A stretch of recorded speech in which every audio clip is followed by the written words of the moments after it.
Hello, Taha. I hope you can hear me now, so we can start. Just type it. Yeah, okay, great.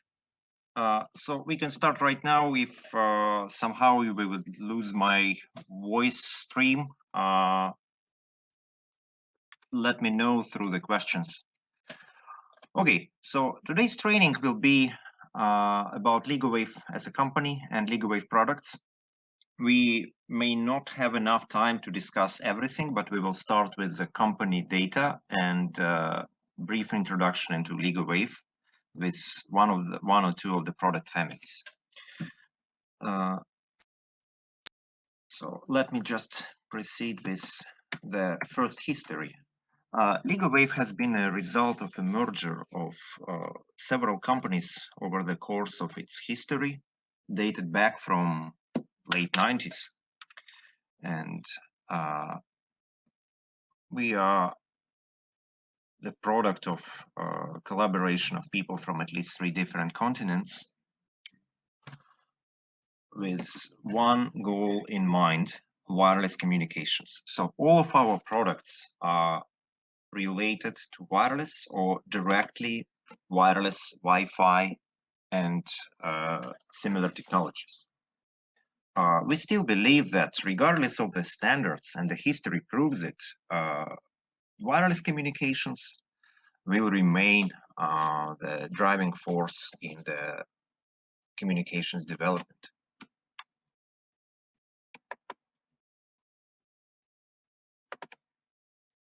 So currently we have the main R&D where it has been historically in Europe, in Lithuania.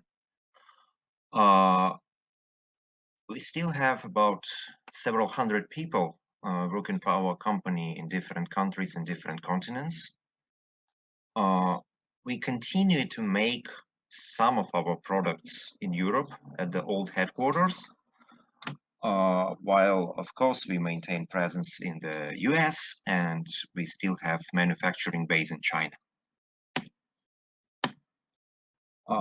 What makes us different from many of our competitors that we rely on internal control of the manufacturing process. So regardless of where our product is made, we have very strict quality control policies, and they are managed by our employees, not by the third party. That means that yes, we have not so very high yield of good components, because a lot and recently more than a lot of components go directly into the bin, because right now you may be aware of the situation with the components on the semiconductor market. That situation would make us stuck, but we managed to operate. Even in the current situation, we can keep production running just because we have full control over the process. The main R&D remains in Europe. We maintain the global support centers in 3 main time zones. I mean, in the Far East, in Philippines, in Europe, which is covering Middle East and most of the Africa, and in the US, cover the North and South America. They have established procedures of working with us. So wherever you are, whatever is the product you are buying, you may rely on the same supply chain and the same support procedures globally. Just to highlight why LigoWave products are different sometimes, is just probably a good cheat sheet for your customers when you're explaining why you are with LigoWave. It's mostly the combination of in-house developed software and hardware, plus proven reliability over the years of operation in different climate conditions, and great support, which means we will never leave any problem hanging for the community support questions. If the problem can be reproduced, if the problem can be seen, then it will be fixed. Simple as that. The products we make currently go into 4 large market segments. One of those is obviously, as most of you know already, is your direct business, is service providers of different scale, from the small village ISPs with 10 users in the neighborhood on a single Wi-Fi hotspot, up to the backhaul for the carriers and countrywide service providers.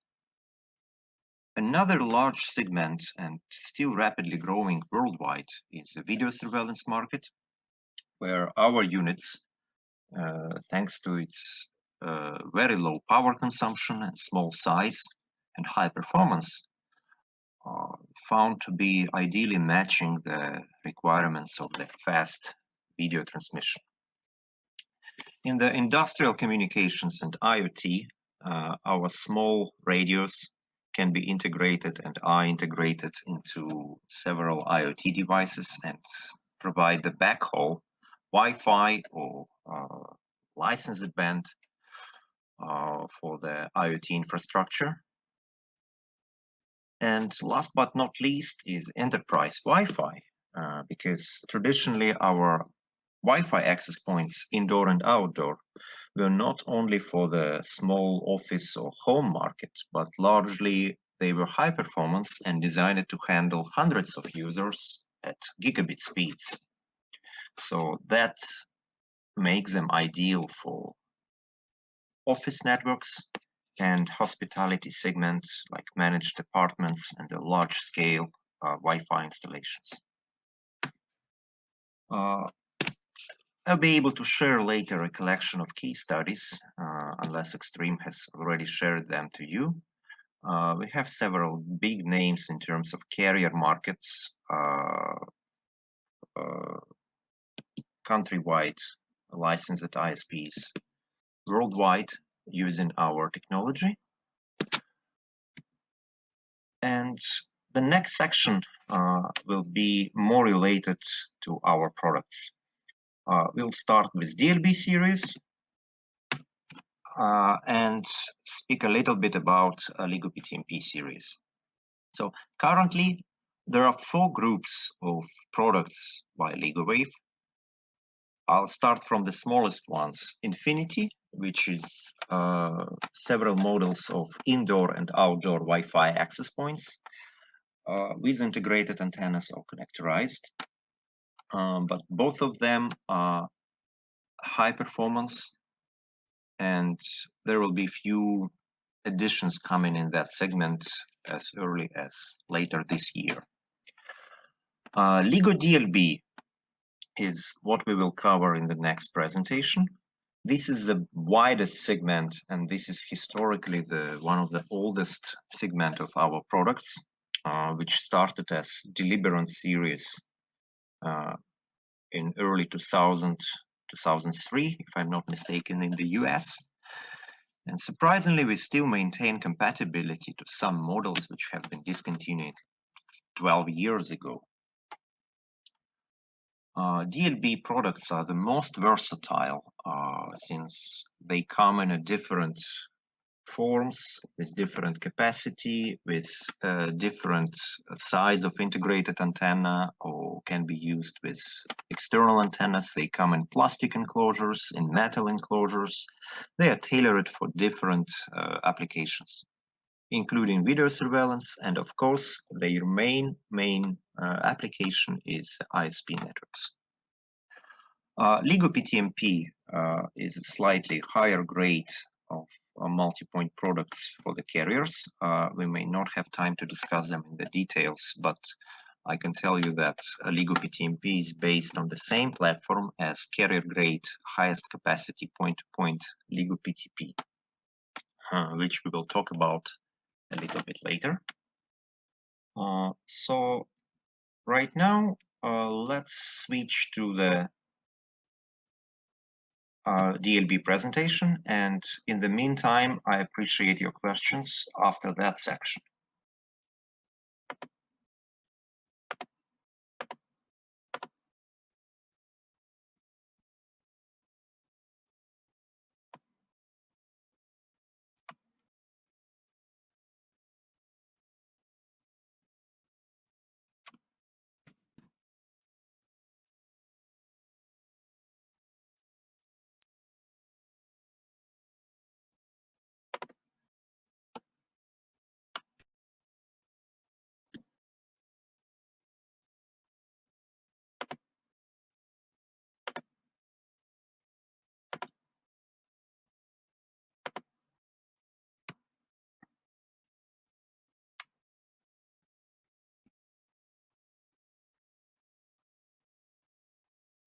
So, in the main part today, we'll try to cover the LigoDLB series of products, the widest and the biggest group, and probably, not probably, but it is definitely the most selling product of LigoWave worldwide since the beginning of our history.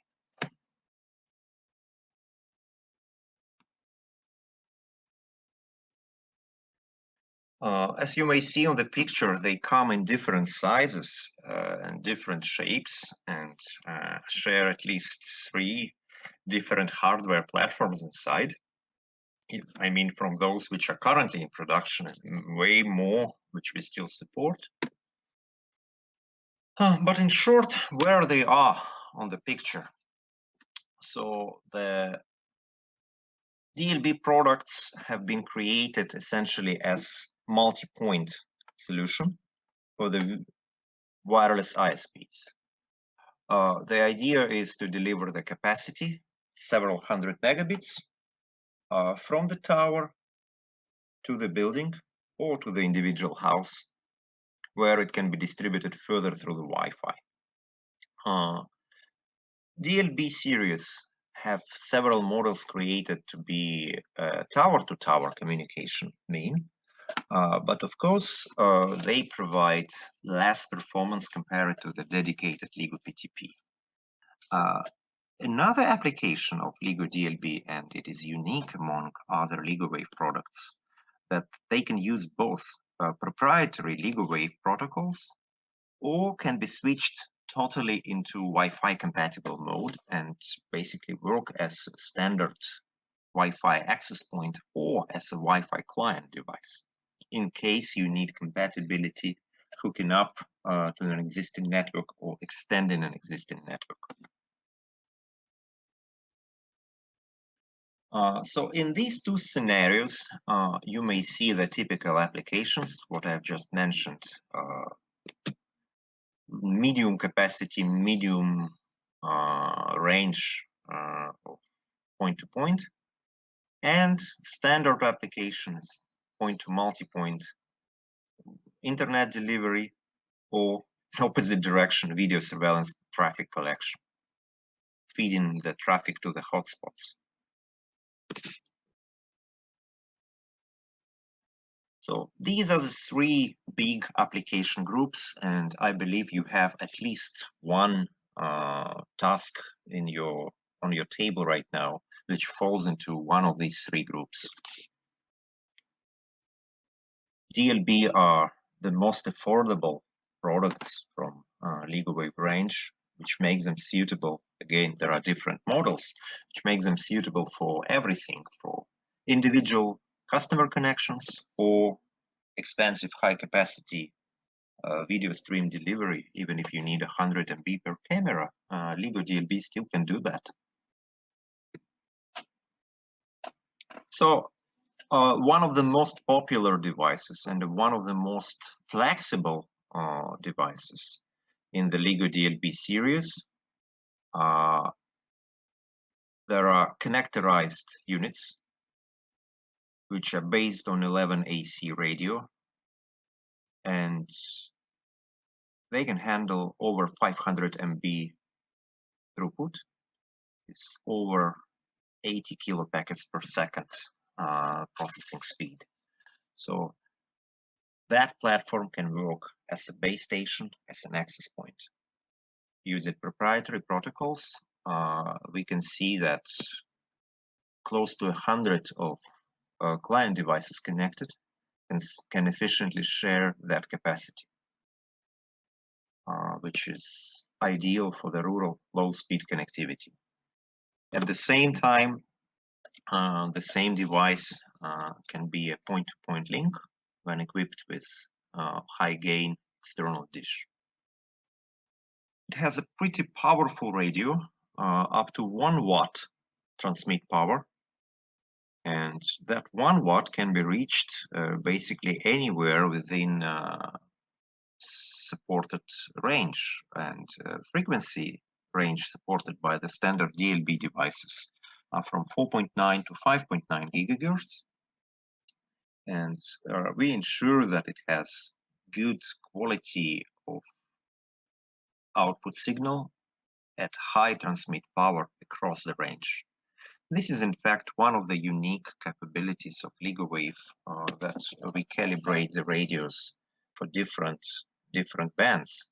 So when you are getting a 5 gigahertz radio, its performance is consistent regardless of what you set it to, 5.1 gigahertz or 5.8 gigahertz. Another important part is even for the units with in plastic enclosure, you may notice that most, if not all, our devices have a dedicated grounding contact.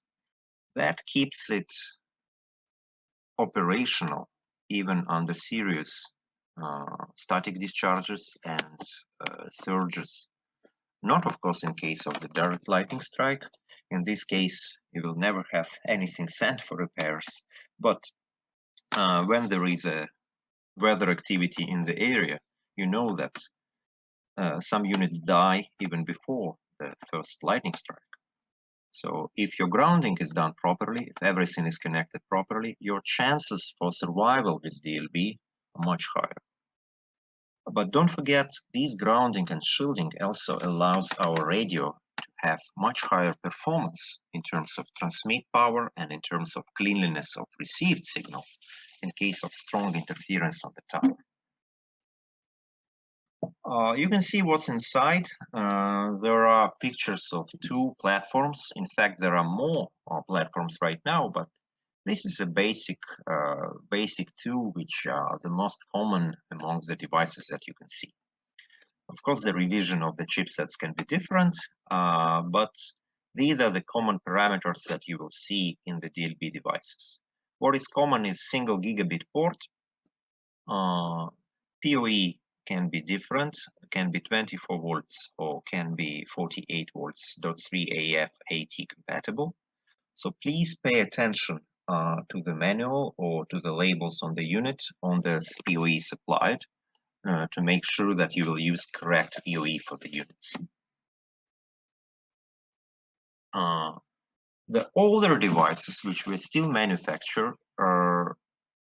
they support 11N platform. What are the advantages, you would ask, to use the 11N? There are just few. One is it's cheaper.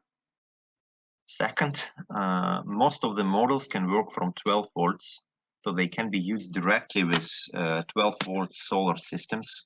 And when you are deploying a lot of small scale rural scenario access points and links, you mostly care about the cost of your power system rather than the cost of the radio. And that helps you to save on both.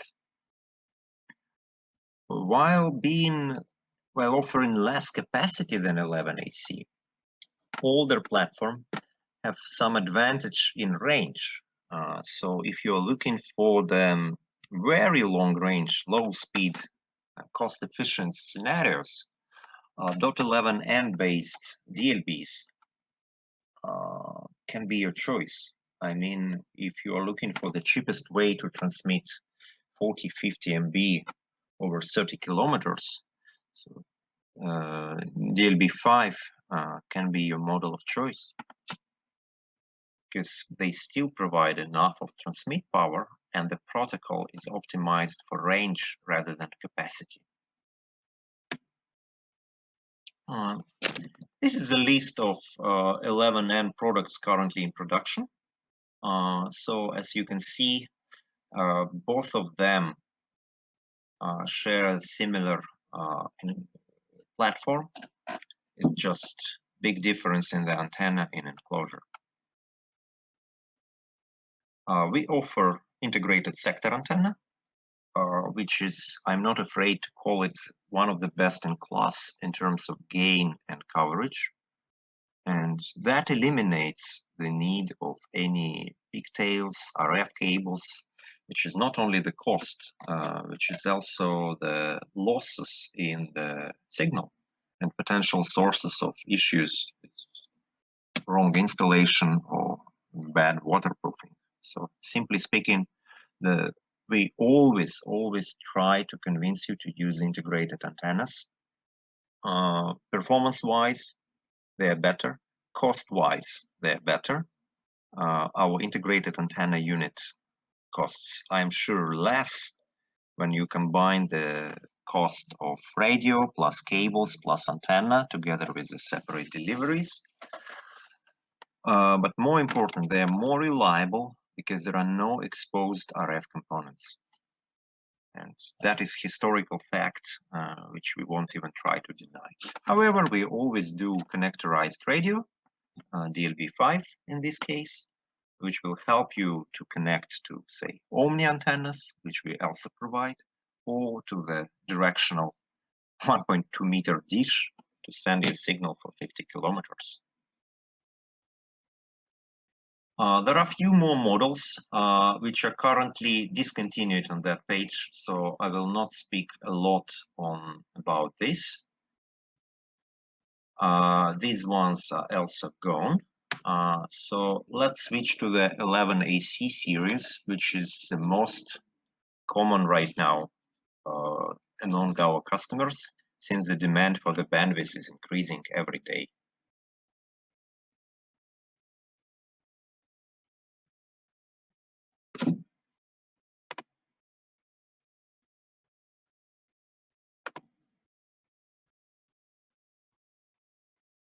I can see already some questions for the from the audience. For the DLB 515 or 515 AC, depending on the mode you are using, it can actually go further than the 3 kilometers you are asking for. But yes, 2 to 3 kilometers would be the typical recommended coverage area in the multi-point configuration. But once again, it will greatly depend on your capacity requirements, and we will see which tools you can use to calculate what will be the actual throughput and actual speed. But you may just follow our recommendations about this. However, if you need more detailed calculation, first you need to go with the spec sheet of your service, how many megabits you are going to serve to each customer, how many customers will be in that sector. It's all related. And of course, you need to have a look at the interference picture in your area, because you may have to have 520 AC instead of 515 AC, or 520N instead of 515, just because of interference. That may impact your performance more than extra kilometer.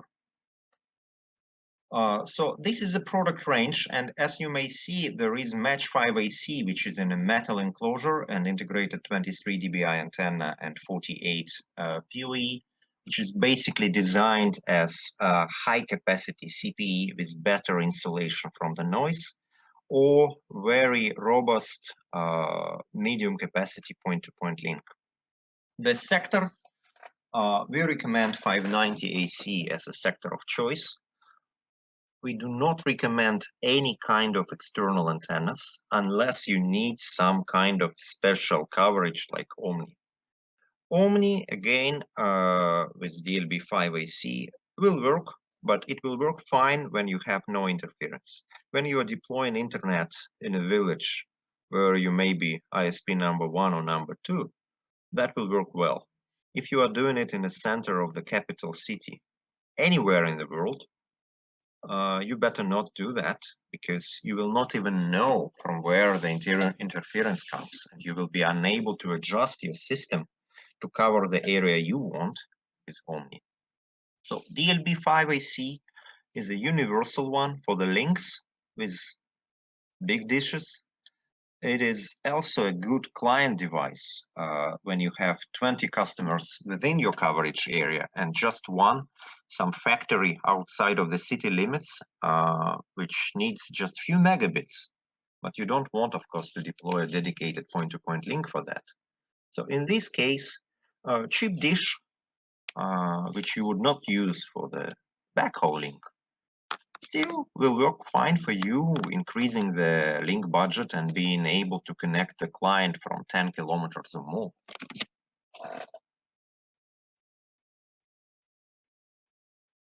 A special case, which I haven't touched yet. Don't forget that we make 6 gigahertz products, not only for the unlicensed 5, but for the 6 gigahertz range, licensed range. The main idea is that in most cities of the world, as I just said, you will not find a single clean channel. So your network will operate, it will operate through interference, but you will never get it done at a full speed. And you probably already know that. I'm sure that a lot of you had bad or good experience how to deal with interference in big cities. The first solution is to go to the licensed spectrum, which has been freed up from old microwaves or old satellite links already. So we are making a series of LigoDLB and LigoPTP products specific to 5.9, 6.4 gigahertz range. In many countries, there are proper licenses for that band, and you can use it according to the license. Don't forget the channel sizes can be different there. Some features like DFS or automatic channel scanning or automatic channel size selection do not work there, because these devices are made for the licensed band. They are made for the specific fixed channel map. It means you can still select the operating frequency, of course, but you have to do it manually in most cases. And more important, you may see a lot of vendors just allowing to select 6.1 gigahertz, 6.2 gigahertz on the standard 5 gigahertz radio. This is not our case. Of course, we tried to do it in a cheap way. It's not happening. The radio parameters are just too bad. We can calibrate, we can make a radio working throughout 4.9 to 5.9 or up to 6, but we cannot make a radio, a single radio, which would be good enough to work at 1.5 gigahertz space. So this is a special radio. It works only at the specified band. It cannot work below 5.9. It will not be able to work above 6.450. And unfortunately for us and our customers, manufacturing those radios takes extra time. We still have to make them in Lithuania mostly, and that means longer logistics for all the parts, because some parts are coming from China, but most of the final assembly we still have to do in our old facilities. The models available are pretty much the same. we are thinking of expanding it a little bit with match 6 AC or match 6 ACN, but that will be related to the demand. Right now, 690 AC and 620 AC are working perfectly in many installations around the world. It's not a new product. It has been around for a couple of years already. I mean, in big numbers. And it's proven to have pretty much the same capabilities as our 5 gigahertz products. I mean, in terms of transmit power and real operating distance at real capacity. You probably know that when you use a standard 5 gigahertz radio, you try to use it outside of 5 gigahertz band, performance drops. That's a common issue. Or high speed simply doesn't work when the unit connects, but connects at the lowest speed. This is not the case for our 6 gigahertz products. They've been made specifically for that band. So that's why their performance is up to what you expect.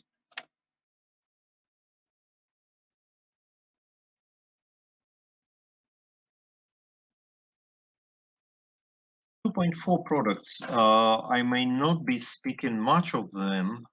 We are still making them in case someone needs it. Not all the models are available right now, but 290N and DLB2 and DLB214 will be still available for the time being, just in case someone needs to make it at 2.4. How that works? Why LIGO DLB can reach such fabulous 50-kilometer point-to-point links or 15 kilometers in multi-point, while most of the standard Wi-Fi cannot do that.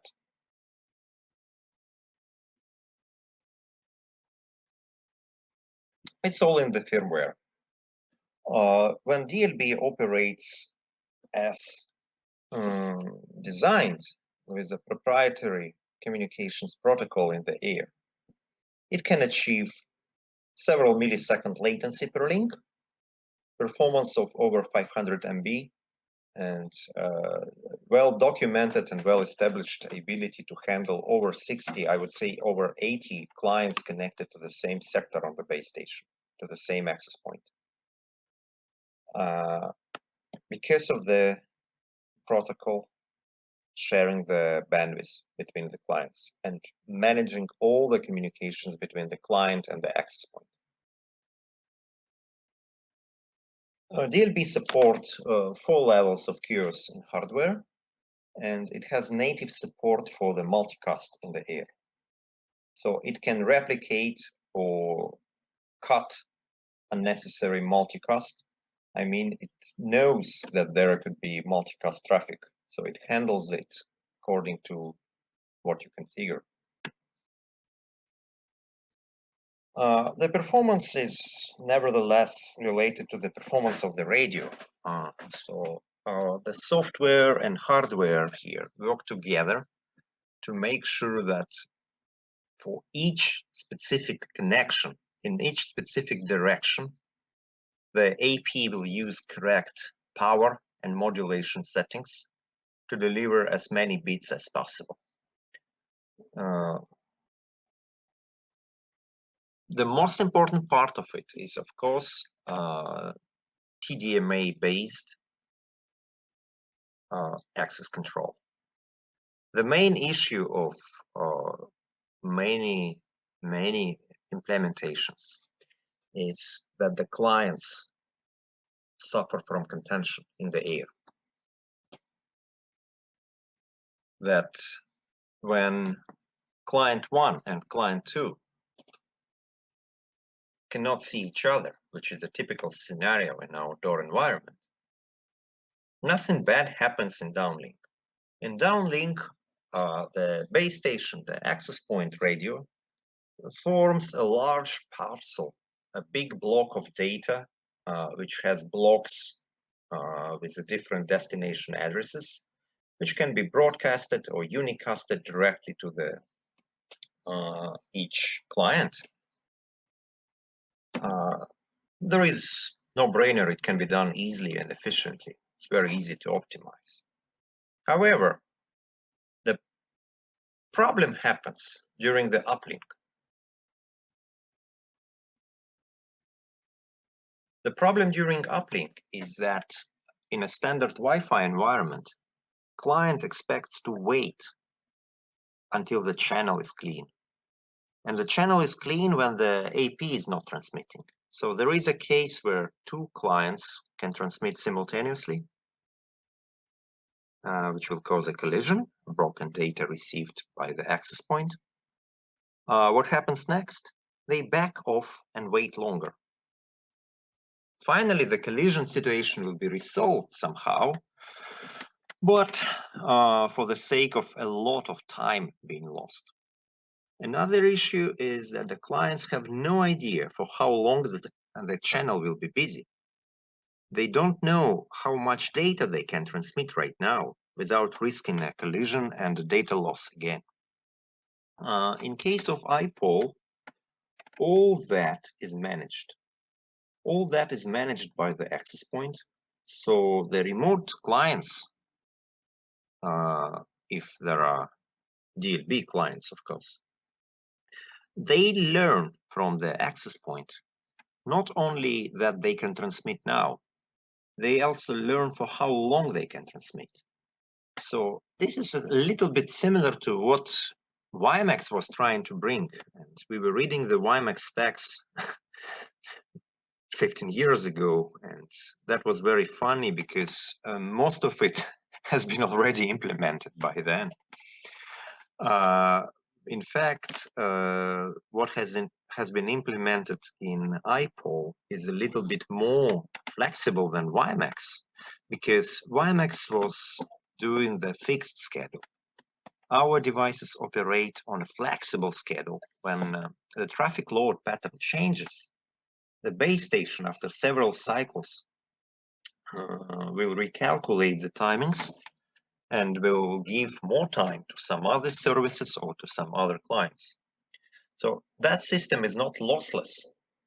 It always operates with the data loss and waiting time. The more clients you have, obviously, you just increase the latency because your waiting time increases. Only one client can transmit at a time, remember.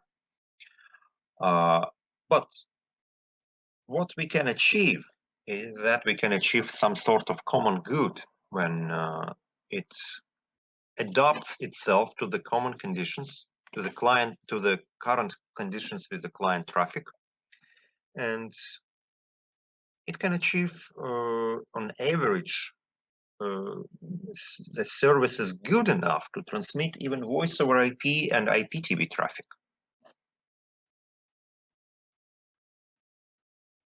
But don't forget, it always does it in cycles. Only one client can transmit at a time.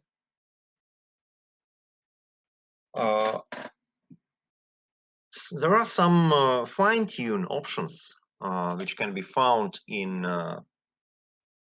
DLB configuration, but I would say even when left by default, we can see that we can connect dozens of high-capacity clients or even 80 low-capacity clients with typical DSL replacement service and being able to deliver good quality of voice across such conditions.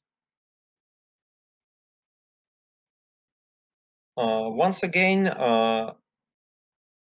we have customers, large-scale installations and ISPs who deliver IPTV in rural and suburban areas solely through multi-point LiGo DLB. Full triple play services, including voice over IP calls and IPTV channels. Of course, not Ultra HD, but better than average, I would say, terrestrial ones, especially in the areas where terrestrial ones is not great.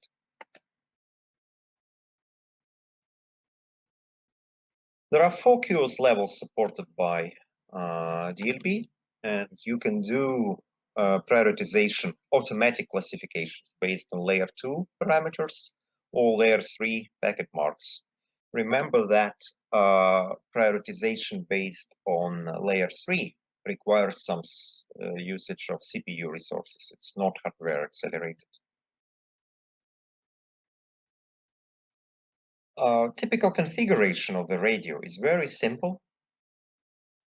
All you need is just to set up the supported country and channel set. Then it may find a channel automatically. It may adjust the transmit power automatically. And there are just few extra controls that you may touch according to your mostly interference picture.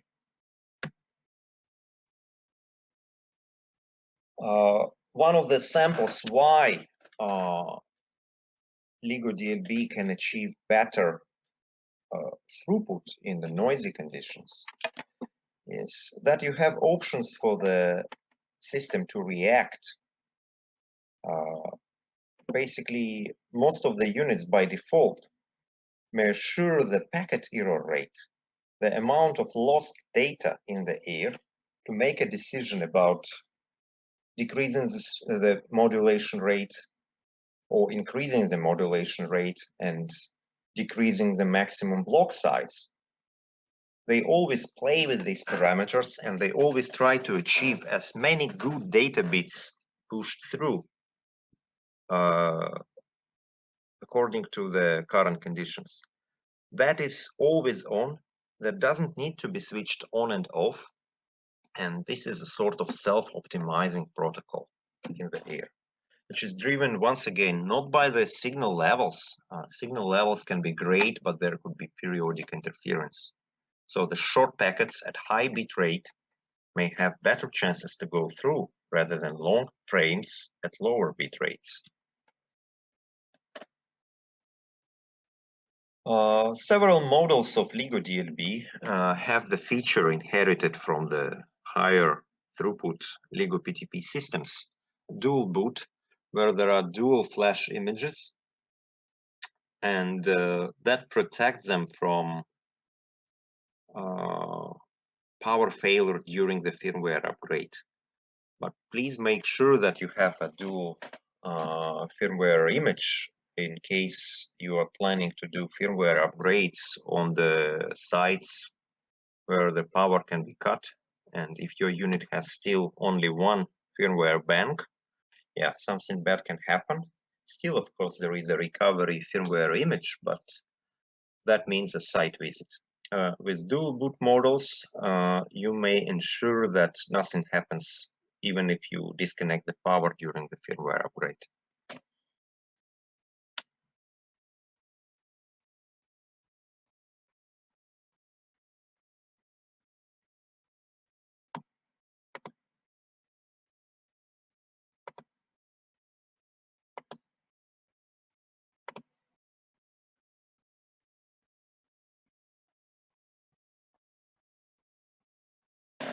Okay, I can see a lot of questions already coming.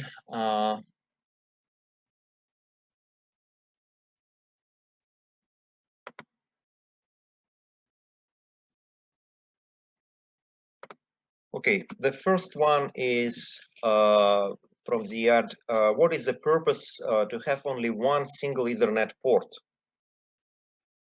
Well, there are no physical limitation. It was a limitation of the old enclosure. In fact, we already have a board, low cost. We have the dual Ethernet option on the LigoPTP and LigoBase units, but for LigoDLBs, it somehow has been stuck in the prototype stage during to the enclosure changes. We tried to fit it in the existing enclosures, and that's where the physical limitation came from. So technically speaking, we may still be able to deliver the prototypes in the old enclosures with dual Ethernet boards, but we'll probably have to wait a little bit until the new enclosures will be made in about bigger numbers. Right now, let me just give you some unofficial information yet. we are preparing the new metal enclosures. So these will be the first DLB devices that will get dual Ethernet ports on the new boards. And what's good that those new enclosures will be able to house both old and new boards. So that does not mean that we will cancel entirely the old products. We could probably add the enclosure type as needed for several of the old products. For example, the Match 5 AC is probably one of the first to be upgraded. But of course, there will be new boards inside and new radios. I will have a few words about it later. So I hope I answered the question regarding the second port. Regarding the VLAN scenarios, I think we'll have to go through to the end of the presentation to answer it. But that's a question from Muhammad Akbar Farouk. The different VLAN scenarios to transfer data, voice, CCTV, and IPTV. In short, the answer is yes, DLB can do that. DLB can transmit multiple VLANs. So if you have a service model like one VLAN per service, that can be just done straight. You don't need any special configuration on DLB to transport multiple VLANs. Even more, DLB devices can support Q&Q double tagging. So you may tag all the services coming from the CPE side, from the client LAN, with another extra tag that is supported in the system.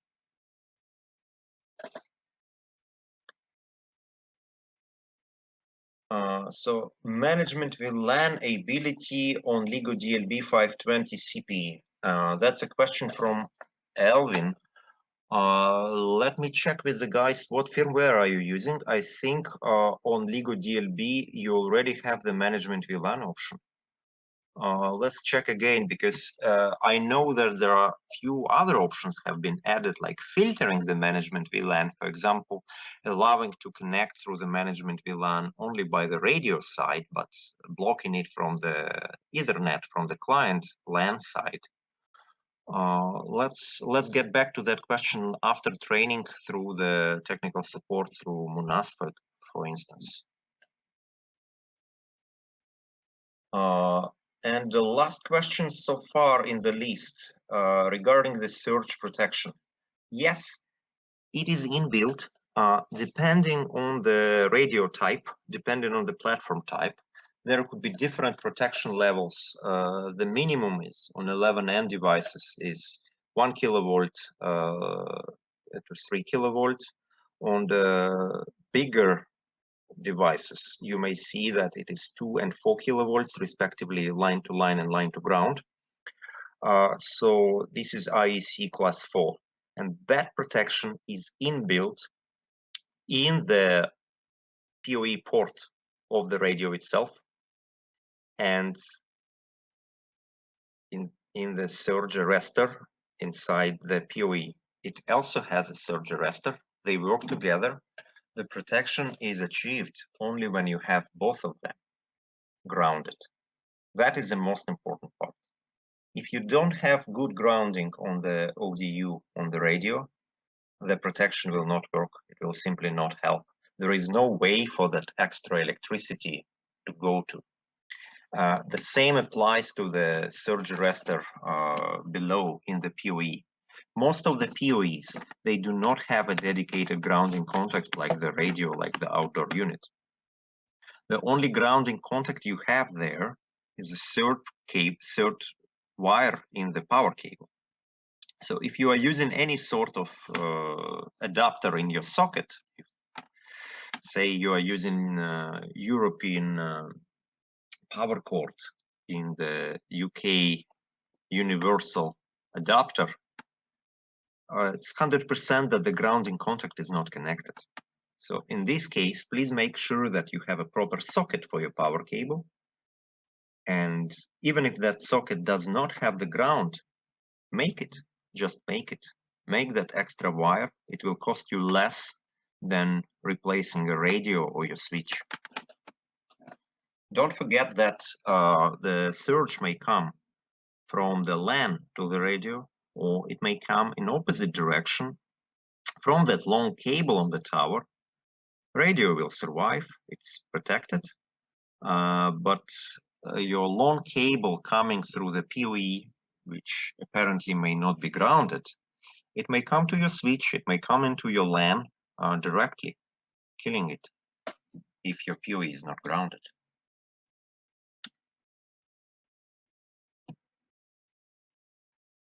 Okay, so let me switch back to the presentation. About the installation, it's pretty straightforward. We provide all the required components for the pole mount.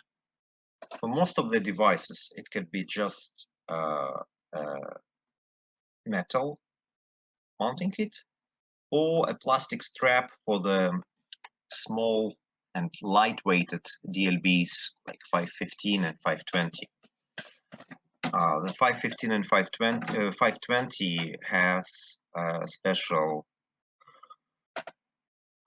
scale on the back of the mounting kit, which allows you to adjust the down tilt, the up tilt, just to see how many degrees you have right now without an extra tool.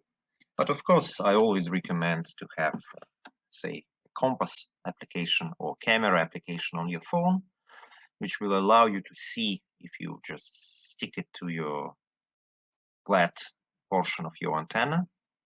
You will be able to see directly on your phone the exact inclination angle, which is sometimes more important to have your antenna being strictly vertical in terms of rotation rather than down tilt angle.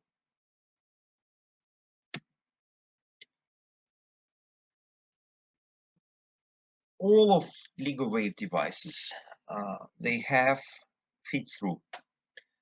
We currently do not have any units in production with some plastic covers.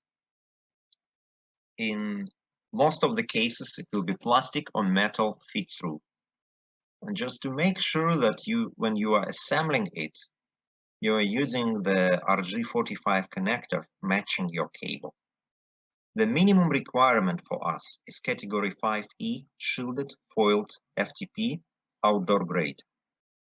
All parts here are important.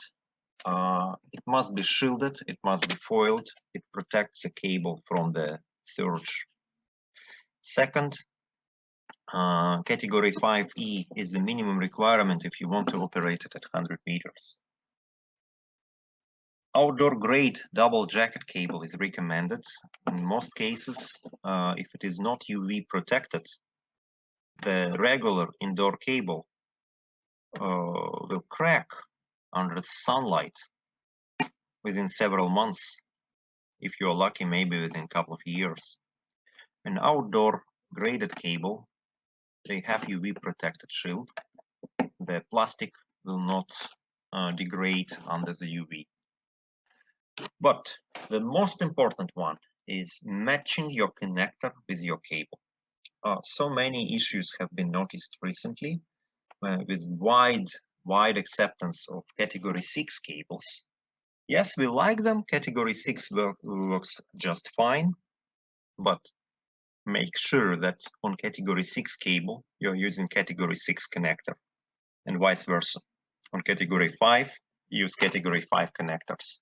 Otherwise, your cable gets loose, or opposite, your cable explodes your connector. It degrades, it cracks, and doesn't provide good electrical contact anymore. Drain wire on the cable must be firmly crimped and must be connected to the cable shield. And last but not least, do not forget to assemble it in the correct order. If you look at that rubber part, it's picture number 5, This is the most common mistake. A lot of people manage to wrap it around and put it in the wrong way. In this case, waterproofing is not done. Once again, you have to lock the connector first, then tighten the feed through. No extra silicone sealant, no extra tools are required. Usually it's done only with your hands. If it doesn't go smoothly, then something is there. You did not get into the thread, or there is some obstacle, dust, sand, wires getting in the thread. It shall go smoothly. When it is locked, when it is fully locked, you will see that it is absolutely waterproof.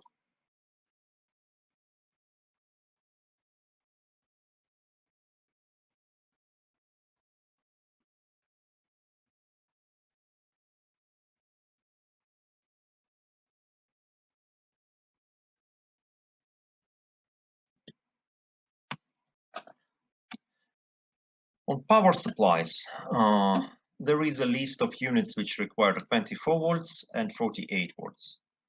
Please make sure that your voltage is correct. 48 volts devices, they are polarity agnostic, so you can use any polarity.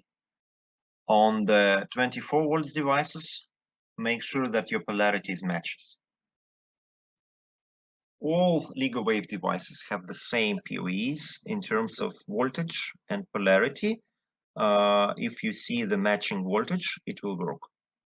So that is a common rule. If you have 24 volts PoE fast Ethernet from some old Ligo DLB, it will work on the gigabit port DLB 520 AC just fine. The only thing is your port will be limited to fast Ethernet compared to the gigabit Ethernet speed.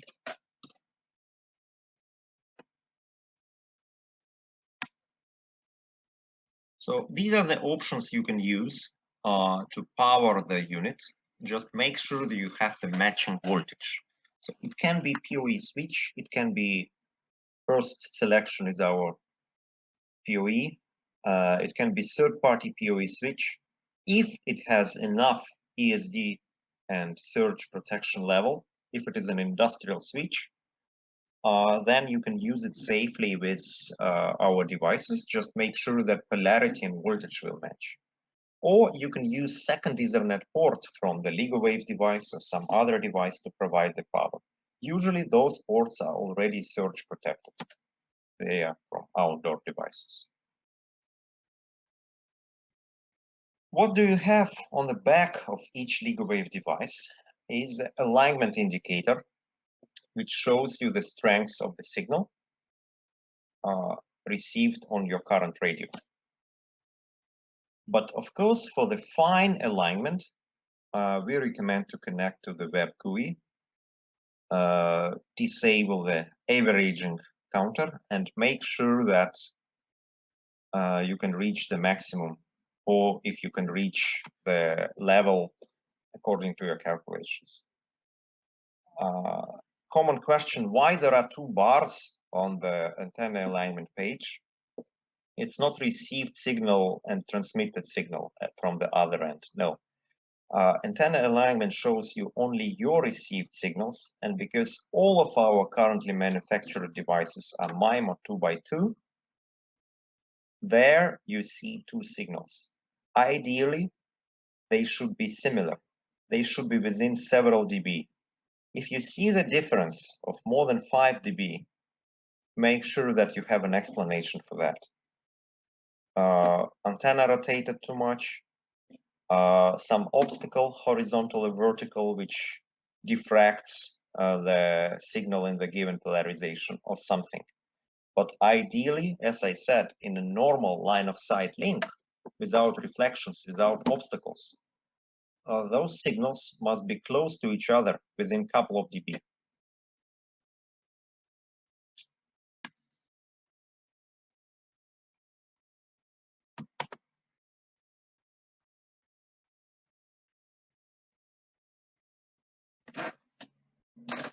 Hello. Does anyone else has sound issues? Guys, just confirm that you can hear me well.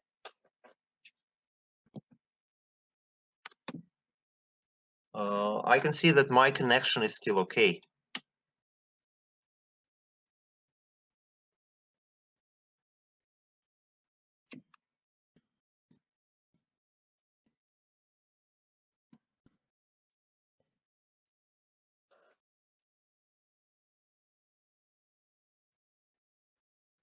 Okay, so I'm afraid it is local to some, to some viewers. Okay,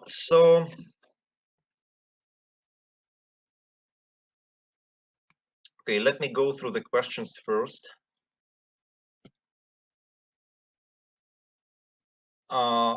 Okay, the question from Mitchell, does LigoWave have a secured frequency that cannot be affected by any outside interference?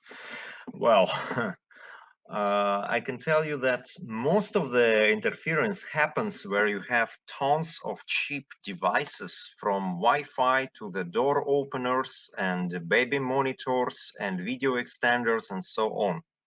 There are two frequency bands in the world, 2.4 gigahertz, which is used by everything from phones to microwave ovens, and 5 gigahertz, which is basically used for any outdoor devices from your Wi-Fi to remote control of some drones. And obviously these two are the most congested. So if you are using the standard LigoWave device, any of those, first thing you can do is to run a spectrum analyzer in your particular place. The picture can be different. Even in two different areas of the same city, the picture can be different. Near the main telecommunication tower, or when looking at that telecommunication tower, you will probably see that all the available spectrum that is available for that unit is simply bright red, lighting up from all the devices around. There could be hundreds and thousands of MAC addresses if you run the scan. That is a typical picture there. So the first answer, how to avoid that if you are going to build a network in that area, what would be your choice? I would say there is a choice is 6 gigahertz, because the 6 gigahertz is not a mass market device.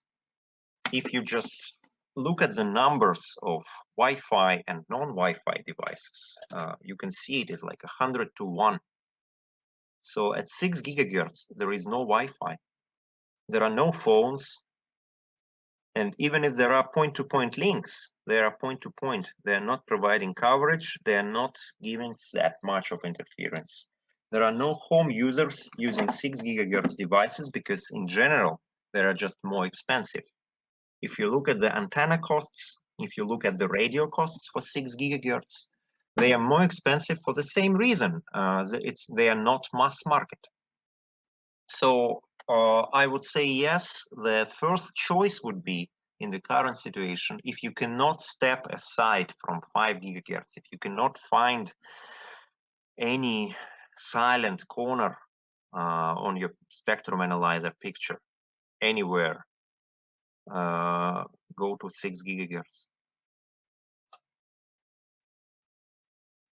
Okay, the next question is from Ali. How it is possible to connect to radios on the pole by cell phone?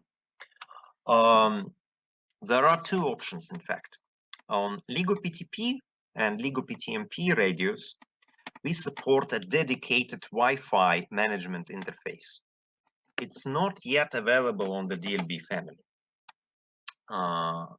But this is a way when you are connecting to the tower, and I did it myself many times. It saves a lot of climbing, especially in the bad weather or at night. Or especially when it is restricted tower and you need to get keys and permission on a specific time. So that is done through the Wi-Fi. directly to the management interface of the radio. This is supported by LigoPTMP and LigoPTP products. For the LigoDLBs, by the way, I can admit that I have used my phone to configure LigoDLB as well. What is the downside of that? You cannot have a dedicated interface there. So what I've been doing, I've been configuring the DLB as a client or as an access point, and I was disabling the proprietary protocol just to configure it. In this case, in fact, with the default configuration, DLB can connect to my phone as to an access point. It's somehow difficult to use the same phone to provide to get to the web interface. Basically, if you have two phones, it already works. Or it can be managed with single phone if you have an extra Wi-Fi sharing application. So that is possible on DLBs. The only difference is for LigoPTP, you are using dedicated Wi-Fi, so you're doing that out of band. On DLBs, you can still connect to the management interface, but you will be in band. So it cannot be used for the link troubleshooting. It can be used only for the reconfiguration of the link or some fine adjustments on the way.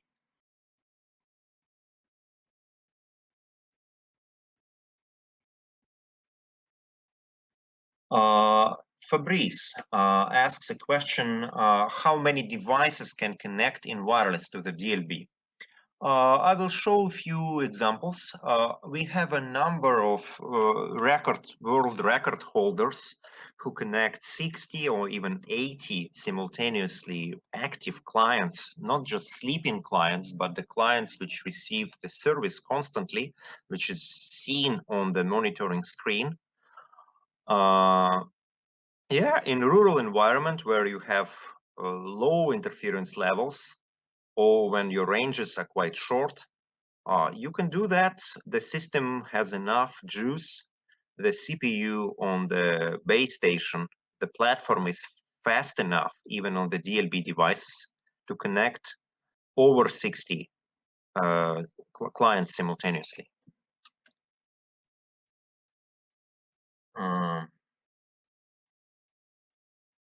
El Mukhtar is asking for point-to-point link to connect to POPs. Do we have to pay for the bandwidth? We'll start using 5 megahertz as bandwidth.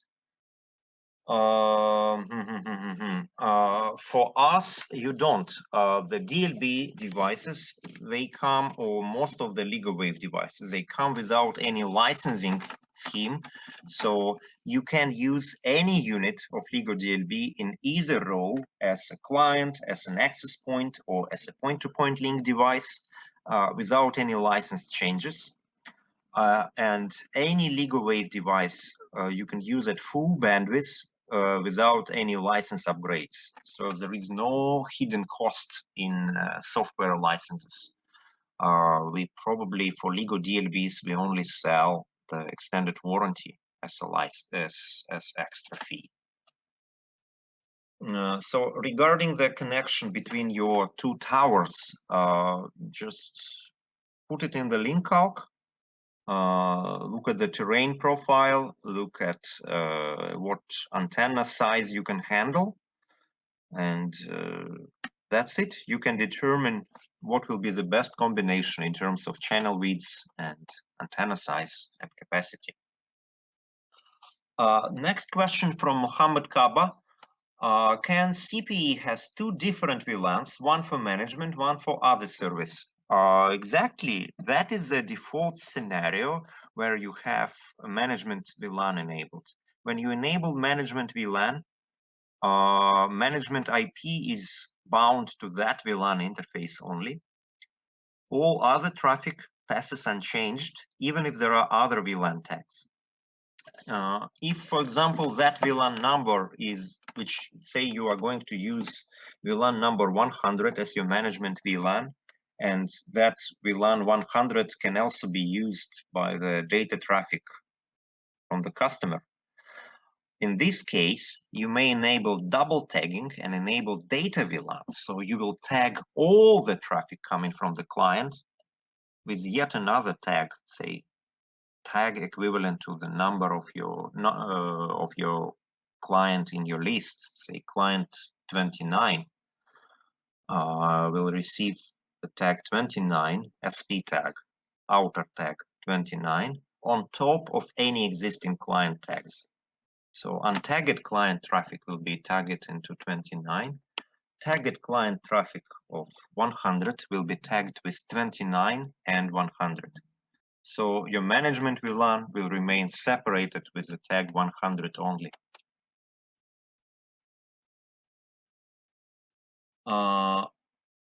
From Arthur Richmond, how often LigoWave products need to be upgraded, updated? We usually have about 2 releases per year, unless there is something urgent, and that belongs to your question. If the new firmware has bugs, how long it will take to have it fixed?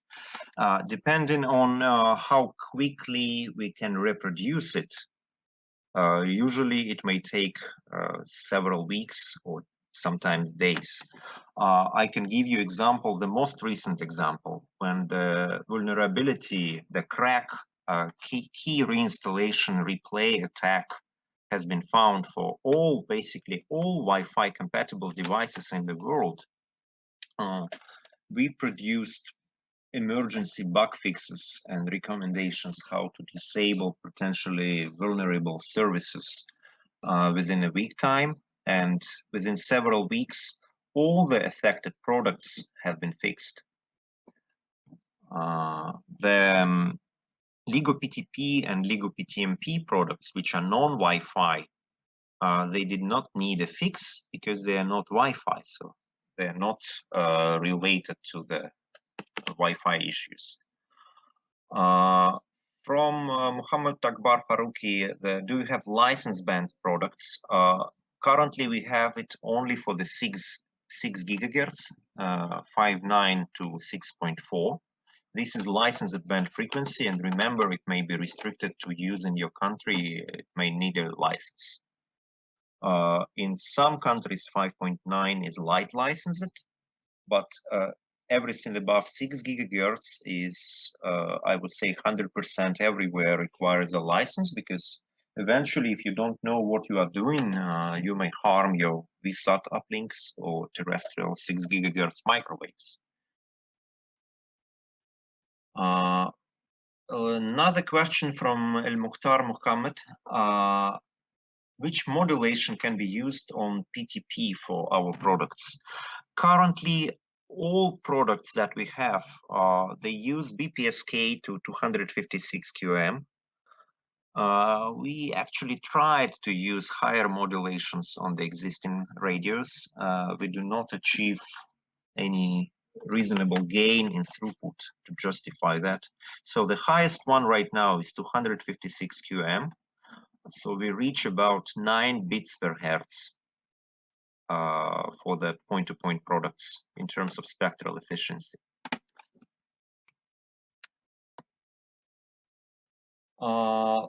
Next, from Mitchell, is it possible to shape bandwidth on LigoWave directly? Yes, of course. Most of the LigoWave devices and LigoDLB as a rule, because they are for the wireless ISPs, you can have a simple slider, a simple setting on the CPE to limit uplink and bandwidth and downlink on the whole client device entirely. If you need some finer control, for example, in one of the examples above, when we have 4 different services coming to the CPE, you may create from the command line, you may create more detailed rules limiting the traffic, setting up priorities in a different way, in a more complicated scenario. Say, limit the bandwidth of internet VLAN to 10 MB, only in case there is a contention between voice and video traffic. But if the bandwidth is free, allow Internet VLAN to take up to 20 megabits capacity. You can create such rules, but that would require command line configuration and filters. Regarding the frequency bands, one small notice once again. When you operate in the default scenario, when you are choosing the country according to the country rules, the unit will operate only where permitted by these country regulations. If you know what you are doing, or if you have a license, say, to operate at 5.9 gigahertz, you may select on any 5 gigahertz LigoWave device compliance testing mode as a country, and that will enable operation from 4.9 to 6 gigahertz. But don't forget, the radio operates very well between 4.9 and 5.9. Anywhere else, we do not guarantee that will work. That's the first thing. Second, when you do that, you are basically losing the approvals of CE and FCC certification for operational mode in that country. That is your responsibility to do so, to make sure that you will not create interference to licensed band users. That could be 4.9 itself, that could be 5.9.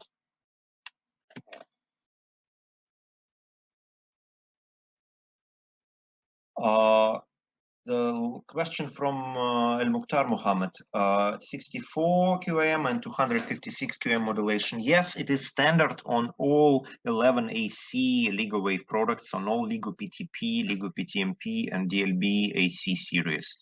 Ligo DLB series, which are older 11N based, they have maximum 64 QAM modulation. The rest has 256 QAM modulation.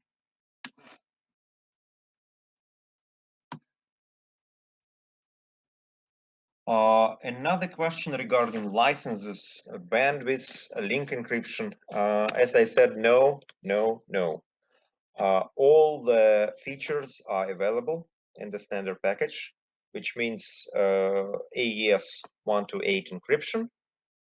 When you are selecting WPA, you will get that.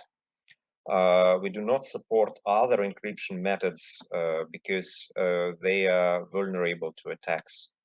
So they are simply insecure. On Ligo PTP, you cannot have a link until you specify the encryption key. So it will force you to specify the key and enable encryption. Regarding warranty and support, remember it can be different from region to region, but I believe at the standard there will be 1 year warranty and our standard remote technical support.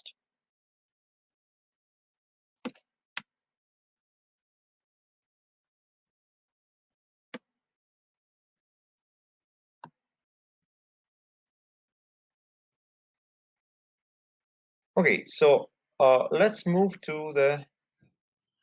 For the last question, I just want to intervene. So essentially, LigoWave, as opposed to other brands that are available in the market, LigoWave is pretty solid when it comes to after-sales service and troubleshooting. So in some of the cases where ISPs, essentially when they are in a critical situation, LigoWave would have a one-on-one session. And one of my experience is that on one particular scenario, they were online for almost like 8 hours. So engineers from Philippines and Lithuania were working on it at the same time. But the issue was not from LigoWave side, but it was from the client side. But they were able to help the client. Then they're pretty solid when it comes to troubleshooting.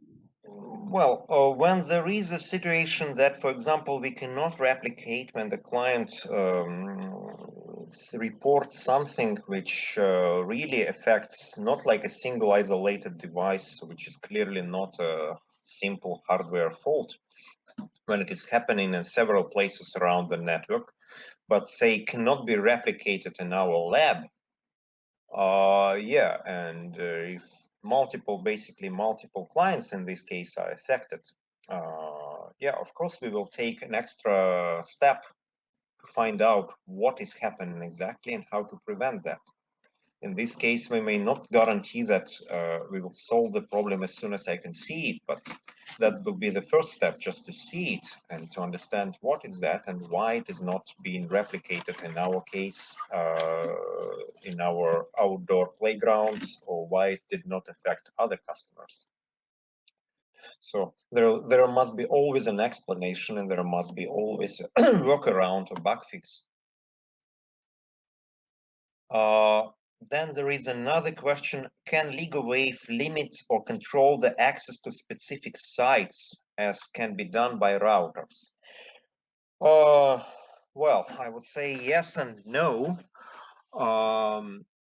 Why no? Because mostly we do infrastructure devices. The aim of Ligo DLB, even when it is configured as a router, oh, by the way, did I say that DLB is, I already mentioned, is the most flexible device. It can be Wi-Fi client and can be WDS repeater. It can be everything.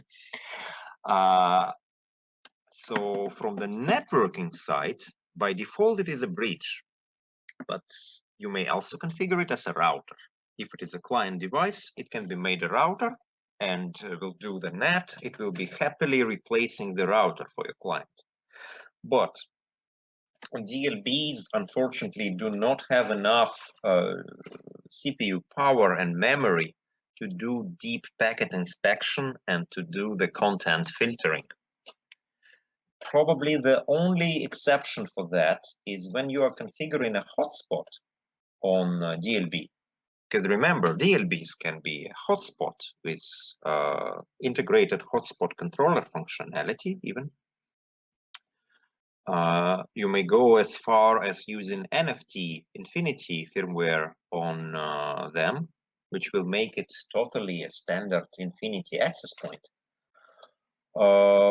In that case, it has a limited functionality to do the URL filter, to have a blacklist, a whitelist of URLs allowed for the hotspot user. But that is probably the only functionality available there right now. So it's not that much. It's very universal, but it's not very much universal as Victorinox knife, showing that it can do content filtering.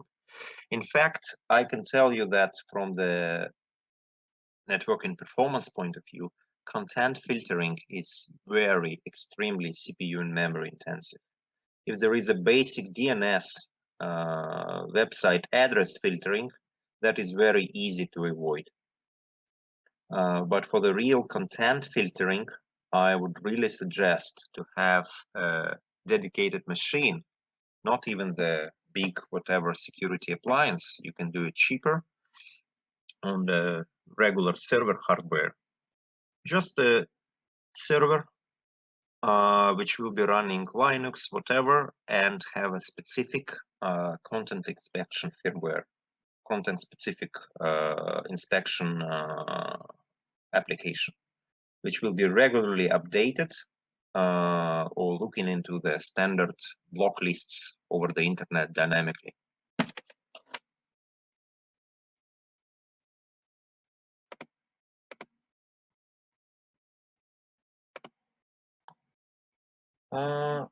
Okay, so let's look at some case studies then, and we will continue with the next round of questions after. Probably that will answer some of your questions. So that is one of the, not one of the, that is number one incumbent carrier in Russia, ex-monopoly. And in their rural internet, why I'm taking this case here is could be very similar to what you guys are doing in your home country. Maybe not everybody is interested to do that in a big cities during to interference and competition. But when you go just a little bit rural, where people live, where they want to live, but where they do not have the service they expected.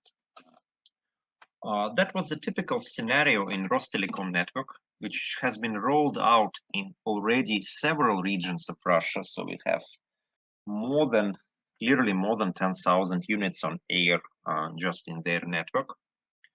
What's interesting, they provide triple play services. So they do the same service as they do in a city, with the only difference they are offering lower bandwidth for the internet and lower number of simultaneously watched IPTV channels.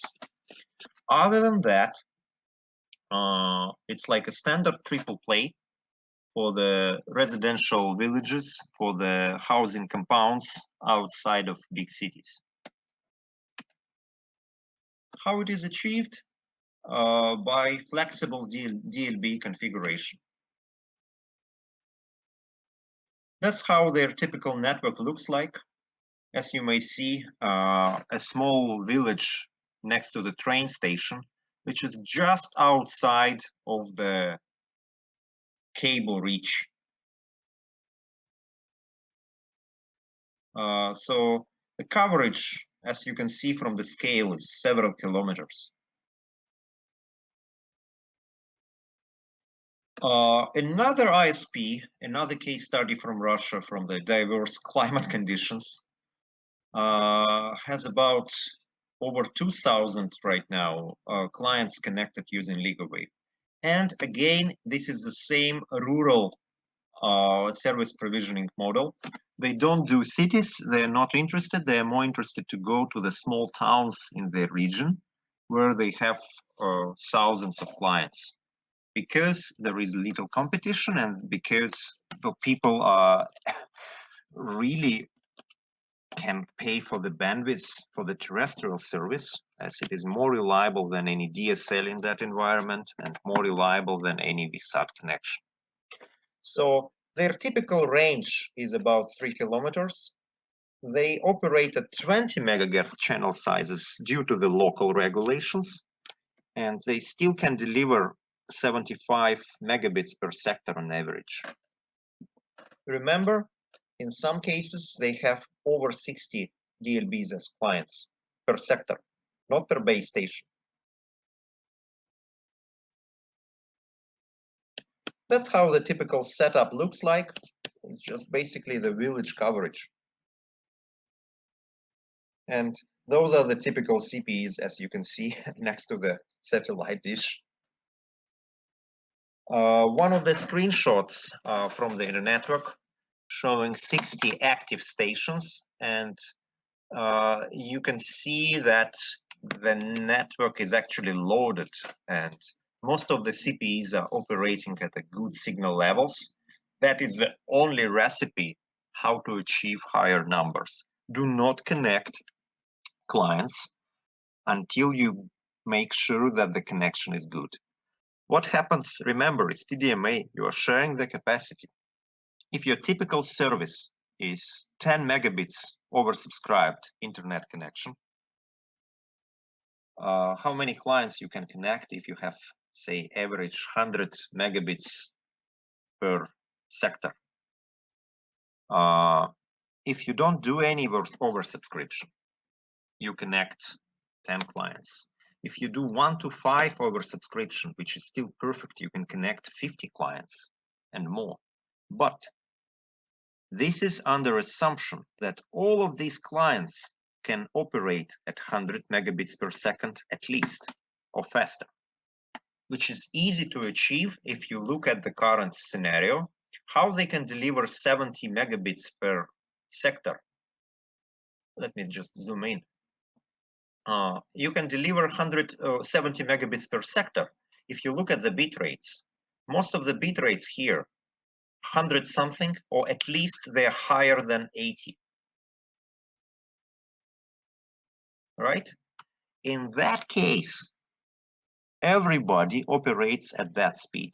What happens if you connect to such network with 60 stations? What if you connect a client which can operate only at lowest BPSK, only at 30 megabits per second, due to the very long range, and due to the non-line of sight and whatever abstractions, what happens to your network performance if you give that client the same service like everyone else?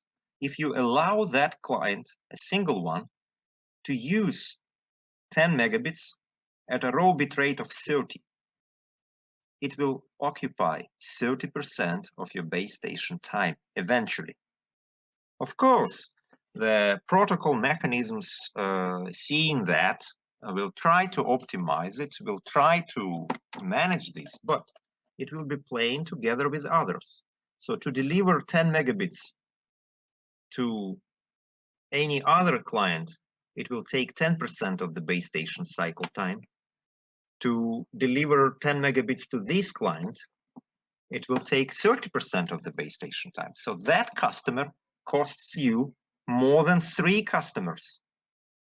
So please keep that in mind when you are looking at client numbers and when you are looking at the client quality.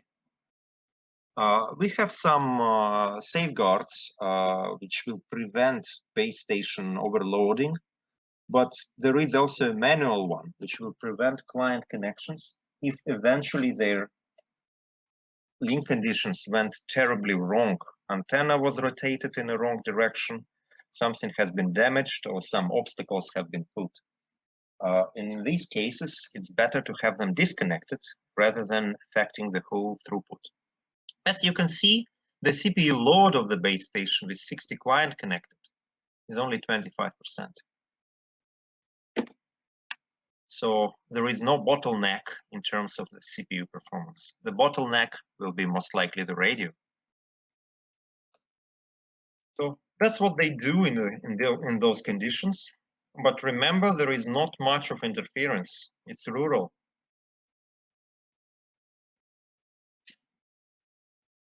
Another scenario in India with bigger numbers on bigger scale of about close to 16,000 connections in several states of India with one of the big ISPs, Tikona.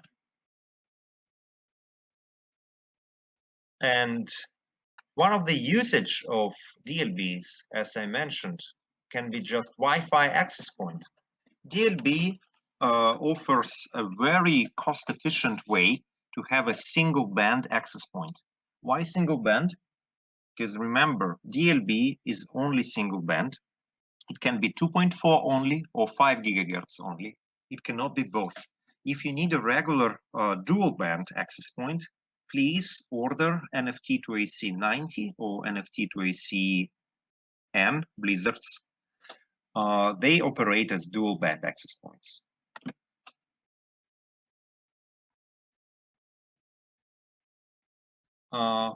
Another option for the DLBs is to use a Wi-Fi network.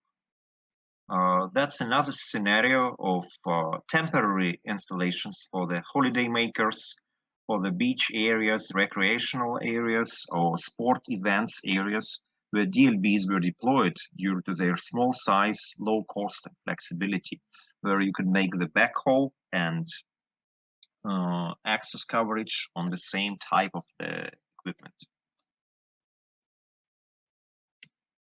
Another scenario for basically IoT coverage in the rural area, where 2.4 gigahertz came handy. No interference, longer range, and potential non-line of sight coverage enables it to use as a long-range outdoor device.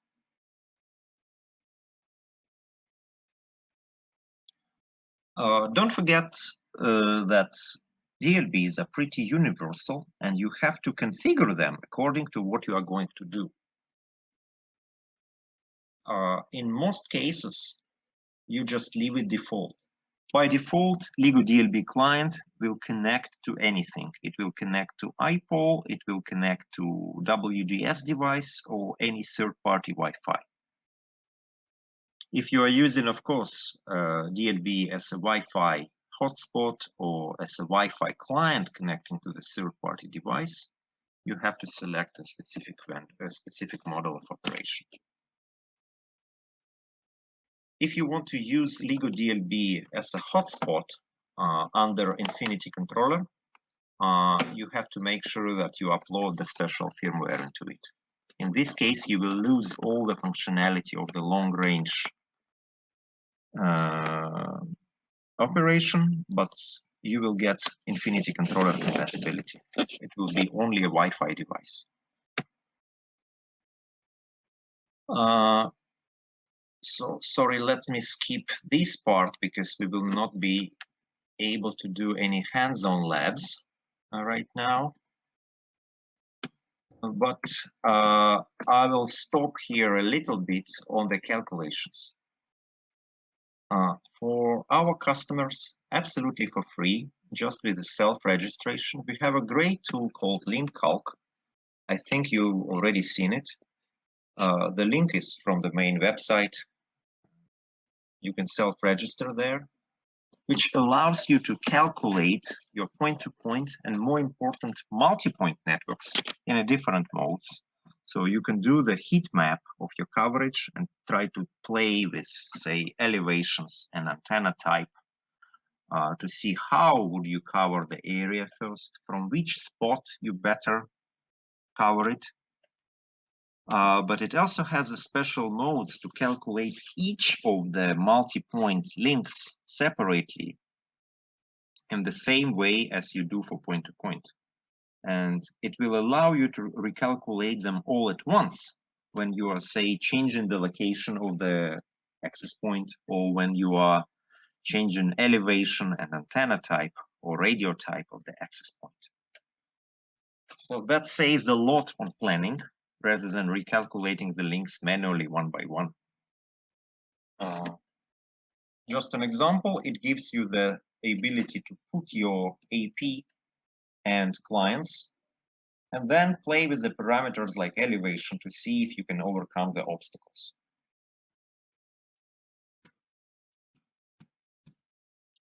I will skip through the configuration screens because it's not in our current scenario. You will be able to see that because I will definitely share the presentations later.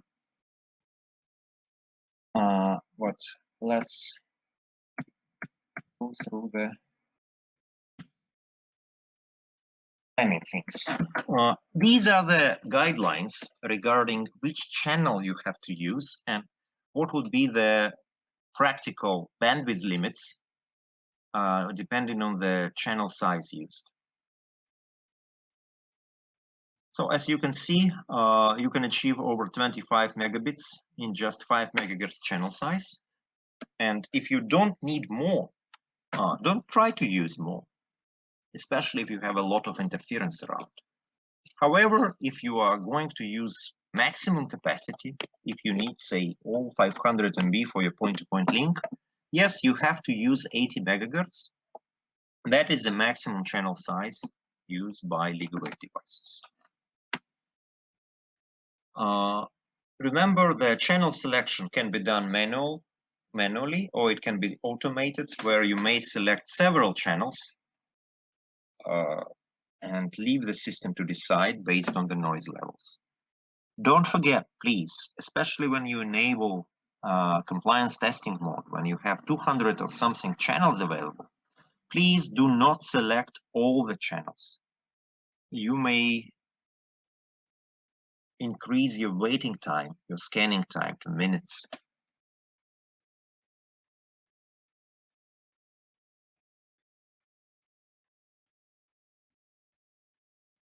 So on the status screen of the access point,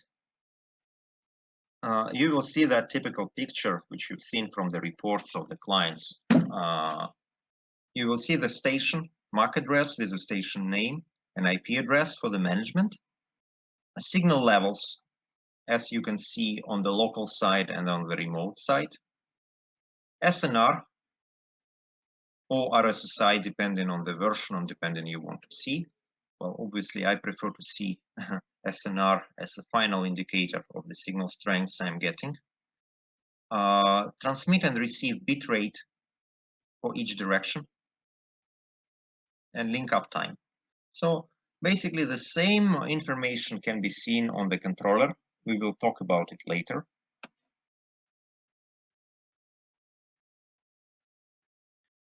And that is exactly the tool which I was telling you about. That is the tool that you have to use first. When you are just coming to the new place with the first DLB device in your hands, that is the first tool that you have to run. From the place where you are going to put your first radio, from each client location, from each potential base station location, you have to save the screenshot, run this tool for a couple of minutes, and save the screenshot. Make sure that you will do separate tests in several directions, like north, south, east, west, and mark your screenshots to understand what sort of interference you are getting, what sort of noise you may expect each direction. It can be different depending on the angle you are looking at.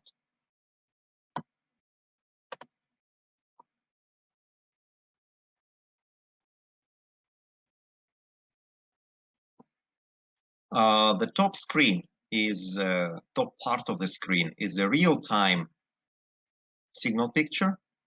As you can see, sometimes the blue peak is not equal to the average. How to tell that?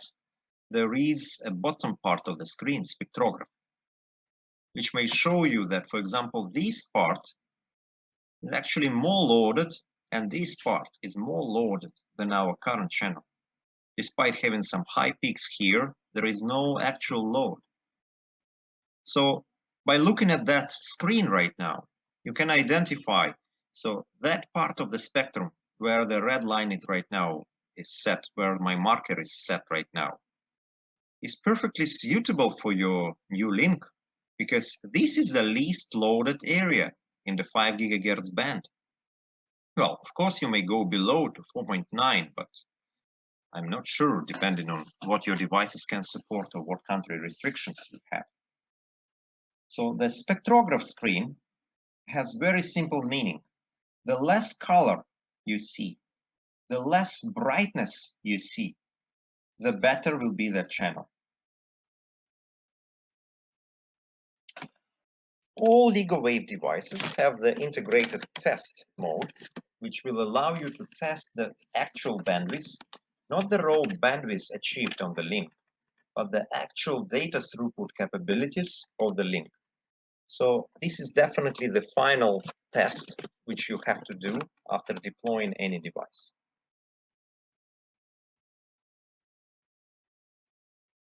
So it allows you to select the channel size, number of tests, number of test runs, and the report you may get in a more detailed scenario together with round trip time and average packet loss. Ideally, should be no packet loss, of course. A bandwidth limitation question, which I already answered. That's what you can do right there. For both directions, you can specify the gross uplink and downlink limit. Simply right here in the GUI. That will apply to all traffic from the CPE or to the CPE.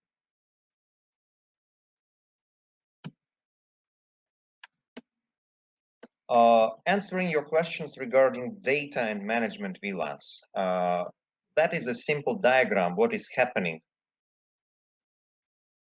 On the management VLAN, you expect it to come tagged, so only that traffic will pass into your system management IP if you enable the management VLAN. And when system responds, like sends SNMP trap or syslog message, it will also respond through the management VLAN with the tagged traffic on both ends, wireless interface or LAN interface.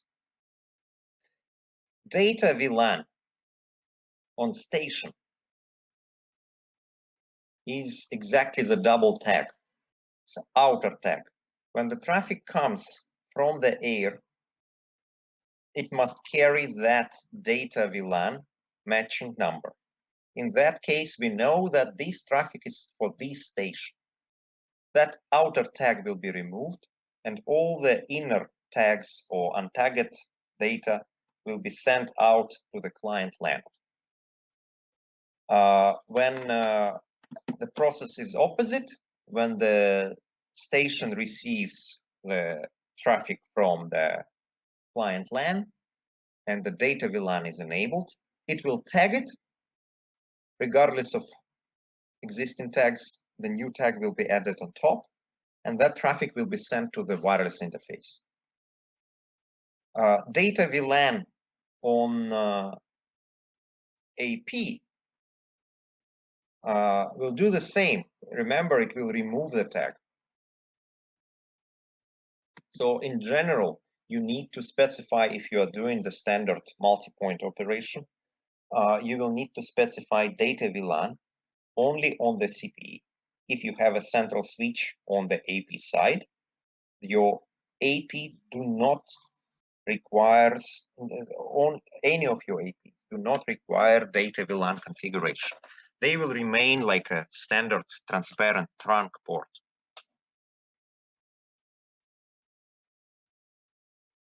Yeah, you may see a note that the management VLAN cannot be the same as data VLAN because eventually you will mix them in this case.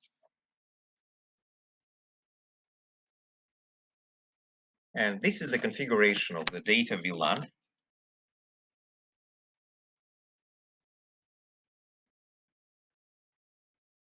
So that is the typical CPE side configuration on the client end.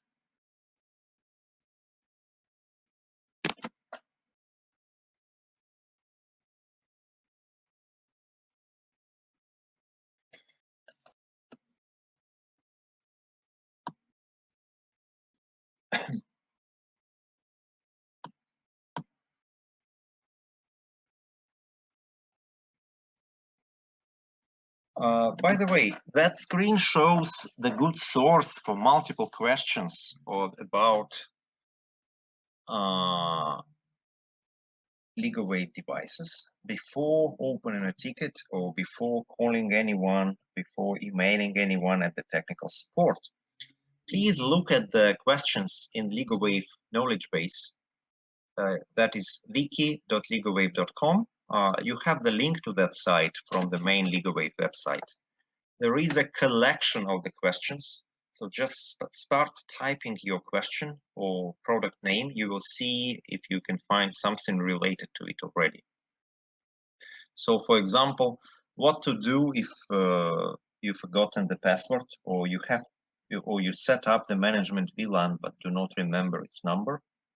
Or what if you've forgotten the IP address and the device has DHCP off and is not discovered? If discovery options are also off, what can you do? So, of course, on most of the units, there is a reset button. But what if that reset button is disabled, which you can also do in the configuration? We will talk about it later. So this is a source of answers for these cases, including the utilities. One of them is the reset tool, which allow you to reset the unit remotely. You must be in the same layer 2 network segment. You can be directly connected or you can be connected through the switch, which is advisable. You can be even in a different city if you have layer 2 connection straight to it. So after restart, the unit will be discovered by the reset tool. It will ask you for the last 4 digits from the serial number, just to confirm that you know which device you are resetting. And then, oops, it can be reset to the factory defaults. To answer your questions for the big carriers, we have a special program about asset protection, which means if that device is lost and stolen and no one knows where it is, for the large quantities, for the large shipments, we can modify the recovery algorithm so that these 4 digits will be not from the serial number. They can be from somewhere else. In that case, the ISP will have their assets protected. So if someone pulls that unit from his rooftop, it's virtually a brick. It cannot be reset, it cannot be sold and used somewhere else.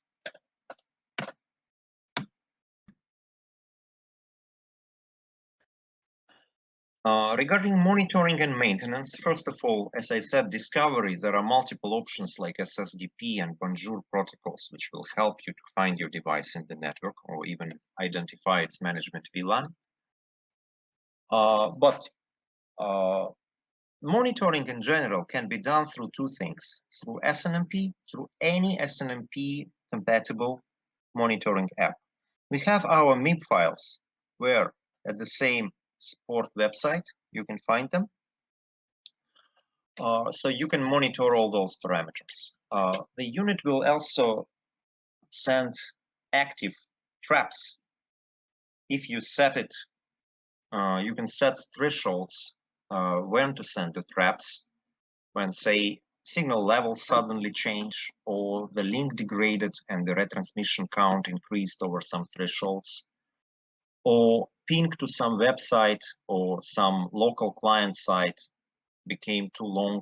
So for any of such conditions, you can define the traps, which can be sent to your specified destination of your trap collector. We also have controller as a free tool, which can be hosted on our cloud or on your local server or on your local cloud, which enables remote monitoring and management of the LigoD. That is a great tool which will be able to manage thousands, tens of thousands of your devices. And you can see all, including the clients connected, even including the Wi-Fi clients connected to your AP. You can still have the detailed sessions and signal levels and overall statistics, usage statistics, of course. The controller is available online on our cloud, so you can just register yourself, hook up your device on it, and start using it. When you run your own network and you want to keep all your data with you, there you can just deploy the image on your server.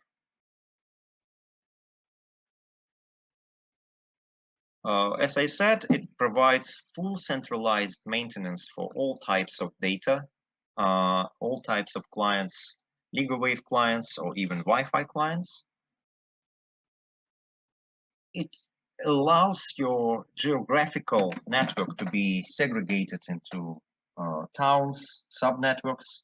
You can specify your network managers with the rights to modify and add new devices in each city with some global control delegated to the headquarters only.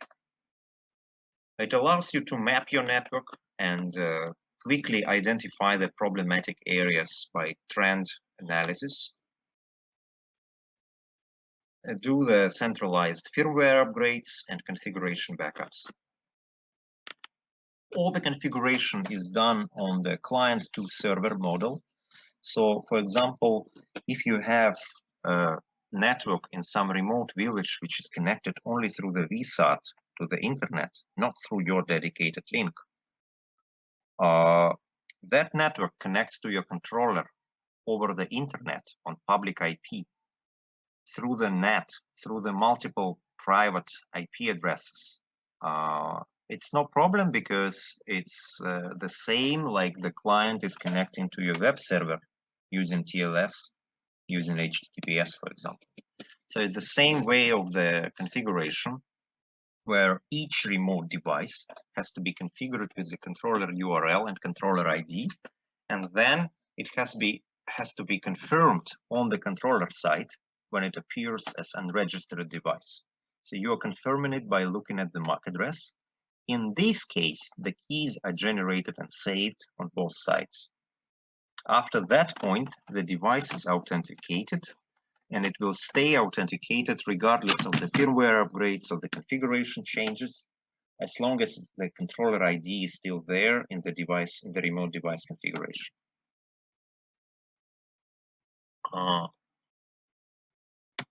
So with LigoWave controller, it's pretty straightforward to connect the device. If you are going to use our cloud, the first 10 devices can be monitored for free. There you can purchase packages where basically you pay only for the storage and our support. That is how you can configure the DLB device to work with the controller. Just enable the controller support, specify your organizational ID and the controller URL. If you are using your locally hosted controller, of course, that will be the IP address or domain name of your local controller. Then the unregistered devices will appear there, and you may start using them after assignment to the specific network.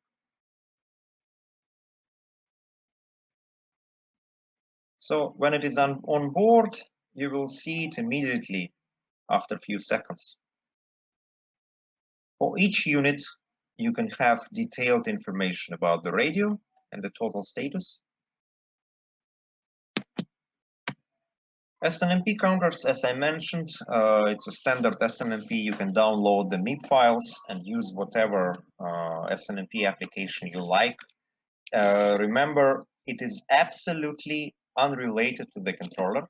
SNMP is read-only. You cannot manage anything through the SNMP, so there is less security risk.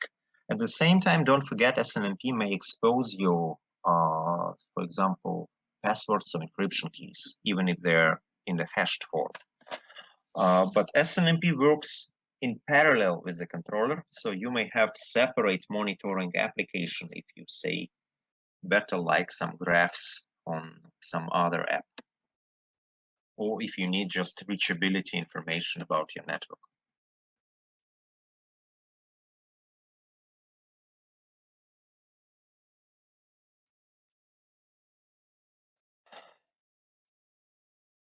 So some advanced features I will not cover in that presentation. They are mostly in the manual. It's how to configure client isolation to prevent broadcast replication, how to provide different routing and bridging scenarios in IP version 4 and IPv6. Oh, did I mention that all LIGO DLB devices have native dual stack, so they support IP version 4 and IPv6 at the same time.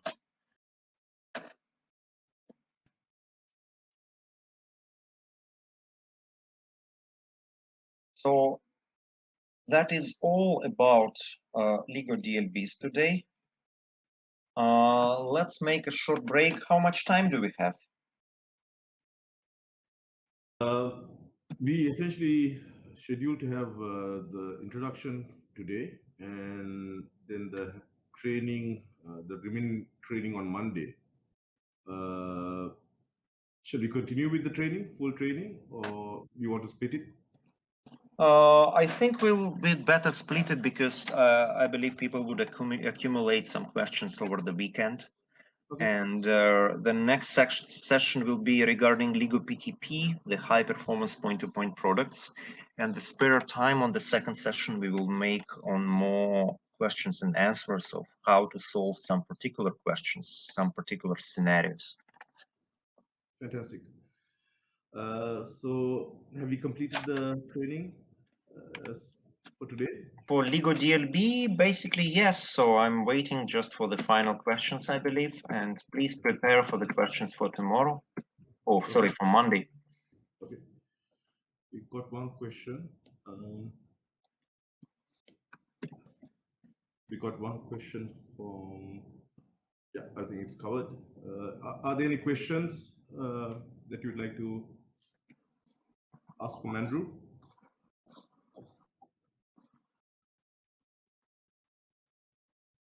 I guess not. I see. I have one. The one was about light beam 5AC. Yeah, that's a good.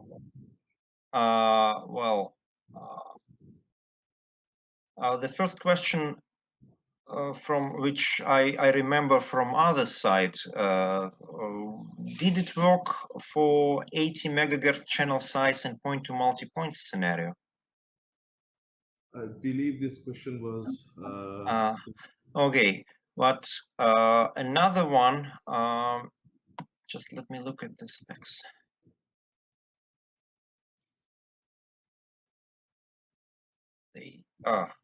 Yeah, okay, they did say that it is 23 dBi gain of antenna and 20 dBm transmit power. So in any case, for those who are interested, I would ask to put it beside 520 AC and see the actual performance. I mean, the actual throughput achieved on the access point.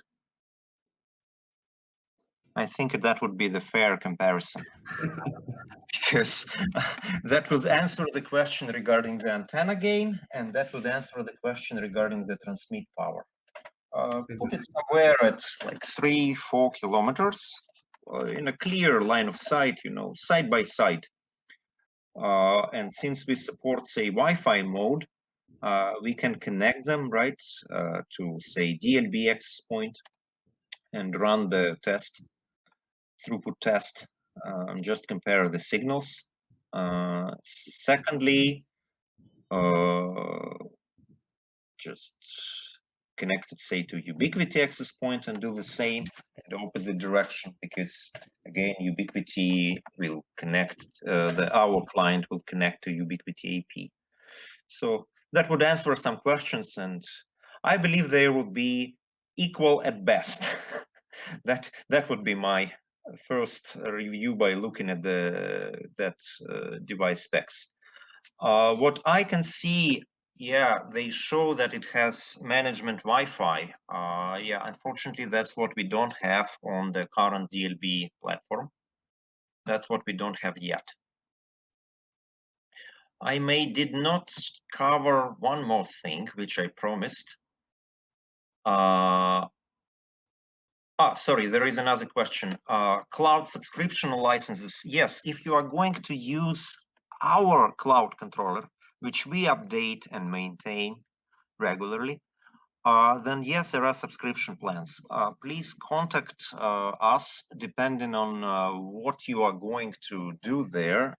Say, if you are going to monitor your hotspot, if you are going to monitor your network, just how many devices will be there, just to size up your plan. But it's cheap. You are really paying for hosting only. If you don't like it, you may host your controller on your server, but that will be your headache in terms of the support and maintenance. I would not say it would require such a lot of maintenance unless you have tens of thousands of units. But again, that would be better if at least you will have lower latency. One question more was about wait. What distance do they cover? Mozamil, can you elaborate which units do you mean? What distances they should cover? In terms of multi-point, we recommend, we typically see, not just we recommend, that we see the networks on LIGO DLB from 3 kilometers to about 15 kilometers coverage, because further you can go further, but that will not be economical. You will have to have bigger antennas. You will have to run your network at lower speed, which means you will still need to have more sectors and so on. So the golden area is somewhere between 5 and 7 kilometers maximum. That is where you can use small antennas like 515 or 520s, which reduces the cost of your CPE, and that is where you can connect more clients per sector because they all operate at high speed. So you are using the most of your single AP location.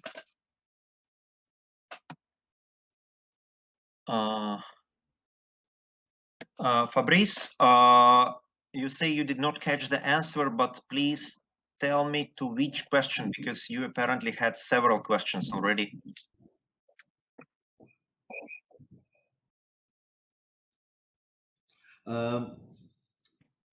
This training session would be is recorded, and it would be made available, basically hosted on YouTube, and we would send out the links by Monday, maybe even Tuesday after we complete the second session. I would, Andrew, would you be sharing the PowerPoint presentation? Oh, yeah, definitely, for sure. That is a standard training presentation, which I will be happy to share. And last question from John. Can we use LigoWave Cloud with traffic cameras? Yes, for sure. First of all, I already show it that maybe I did not go yet to the traffic surveillance examples.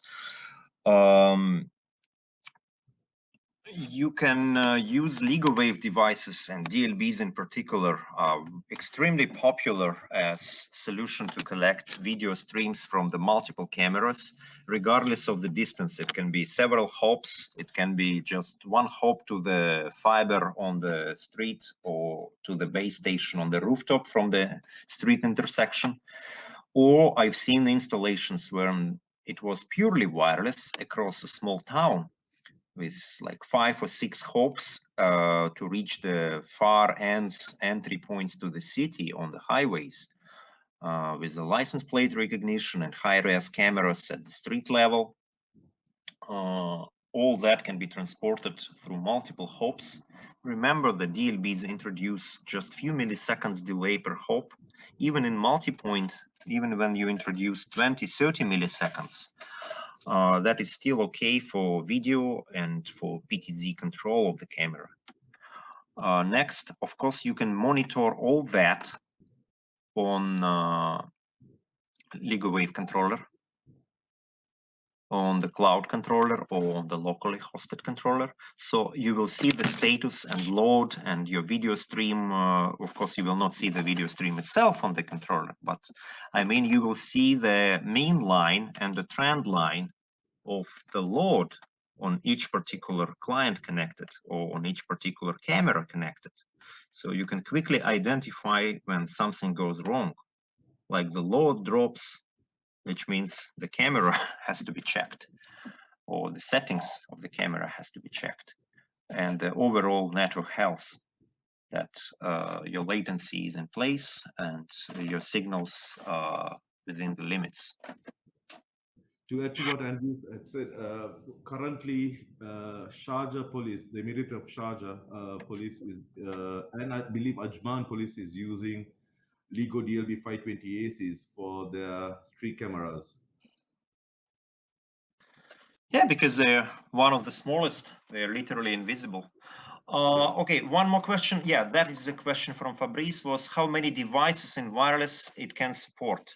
I was showing that on the screen in the case study, that that particular network had over 60 units connected, active, getting internet and IPTV at the same time. So one DLB AC series access point is proven to handle at least 80 units. That's what I've seen in multiple customer locations. But of course, that will depend on how good all your remote connections are done, that they're all in good quality. So even in 20 megahertz channel size, that means like a full capacity. The limit will be the radio, not the CPU.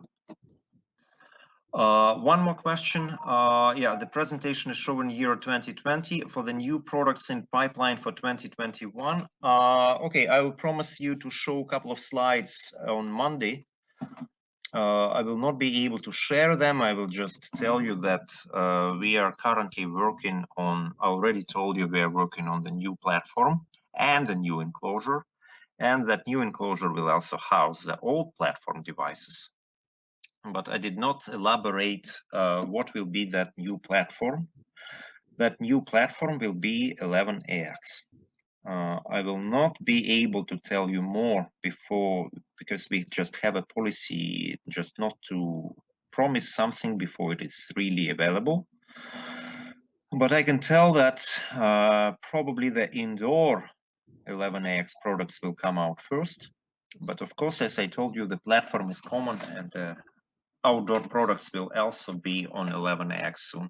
And we are not discontinuing the existing platforms, at least for the next few years, because the price performance that we have right now is well, good enough. As you can see, our 11N products are in production with little changes for many years. They are still very popular because of the cost efficiency. Andrew, I got a quick question with regard to adding more to Fabrizio's question. Is 60 in your experience? Is 60 There are no, as I said, there are no limits. I've seen 80. Yeah, when they were migrating to the new platform, they said like, oh, we can connect 80, fine. But remember, that is about scenario when you are sharing like 5 megabits per second service of IPTV to 80 clients, and that's it, right? If you have an unique stream, if all of your 80 clients are watching 80 different IPTV channels, that's it. You will not have much. You'll have another 100 MB left for internet services, but that would be your practical bandwidth limit. If you are doing just internet without IPTV, then things are much easier. We don't have hard-coded limit for the client count, but just think of the latency and available capacity. If all your client connections are able to carry, say, 200 MB, each of them at any moment of time, right? So nothing stops you from sharing that capacity among hundreds of clients. It will not be that bad.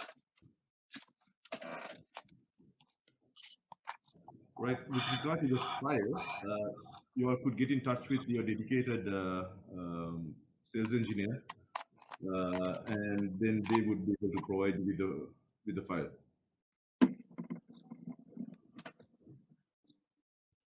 Any more Okay. questions?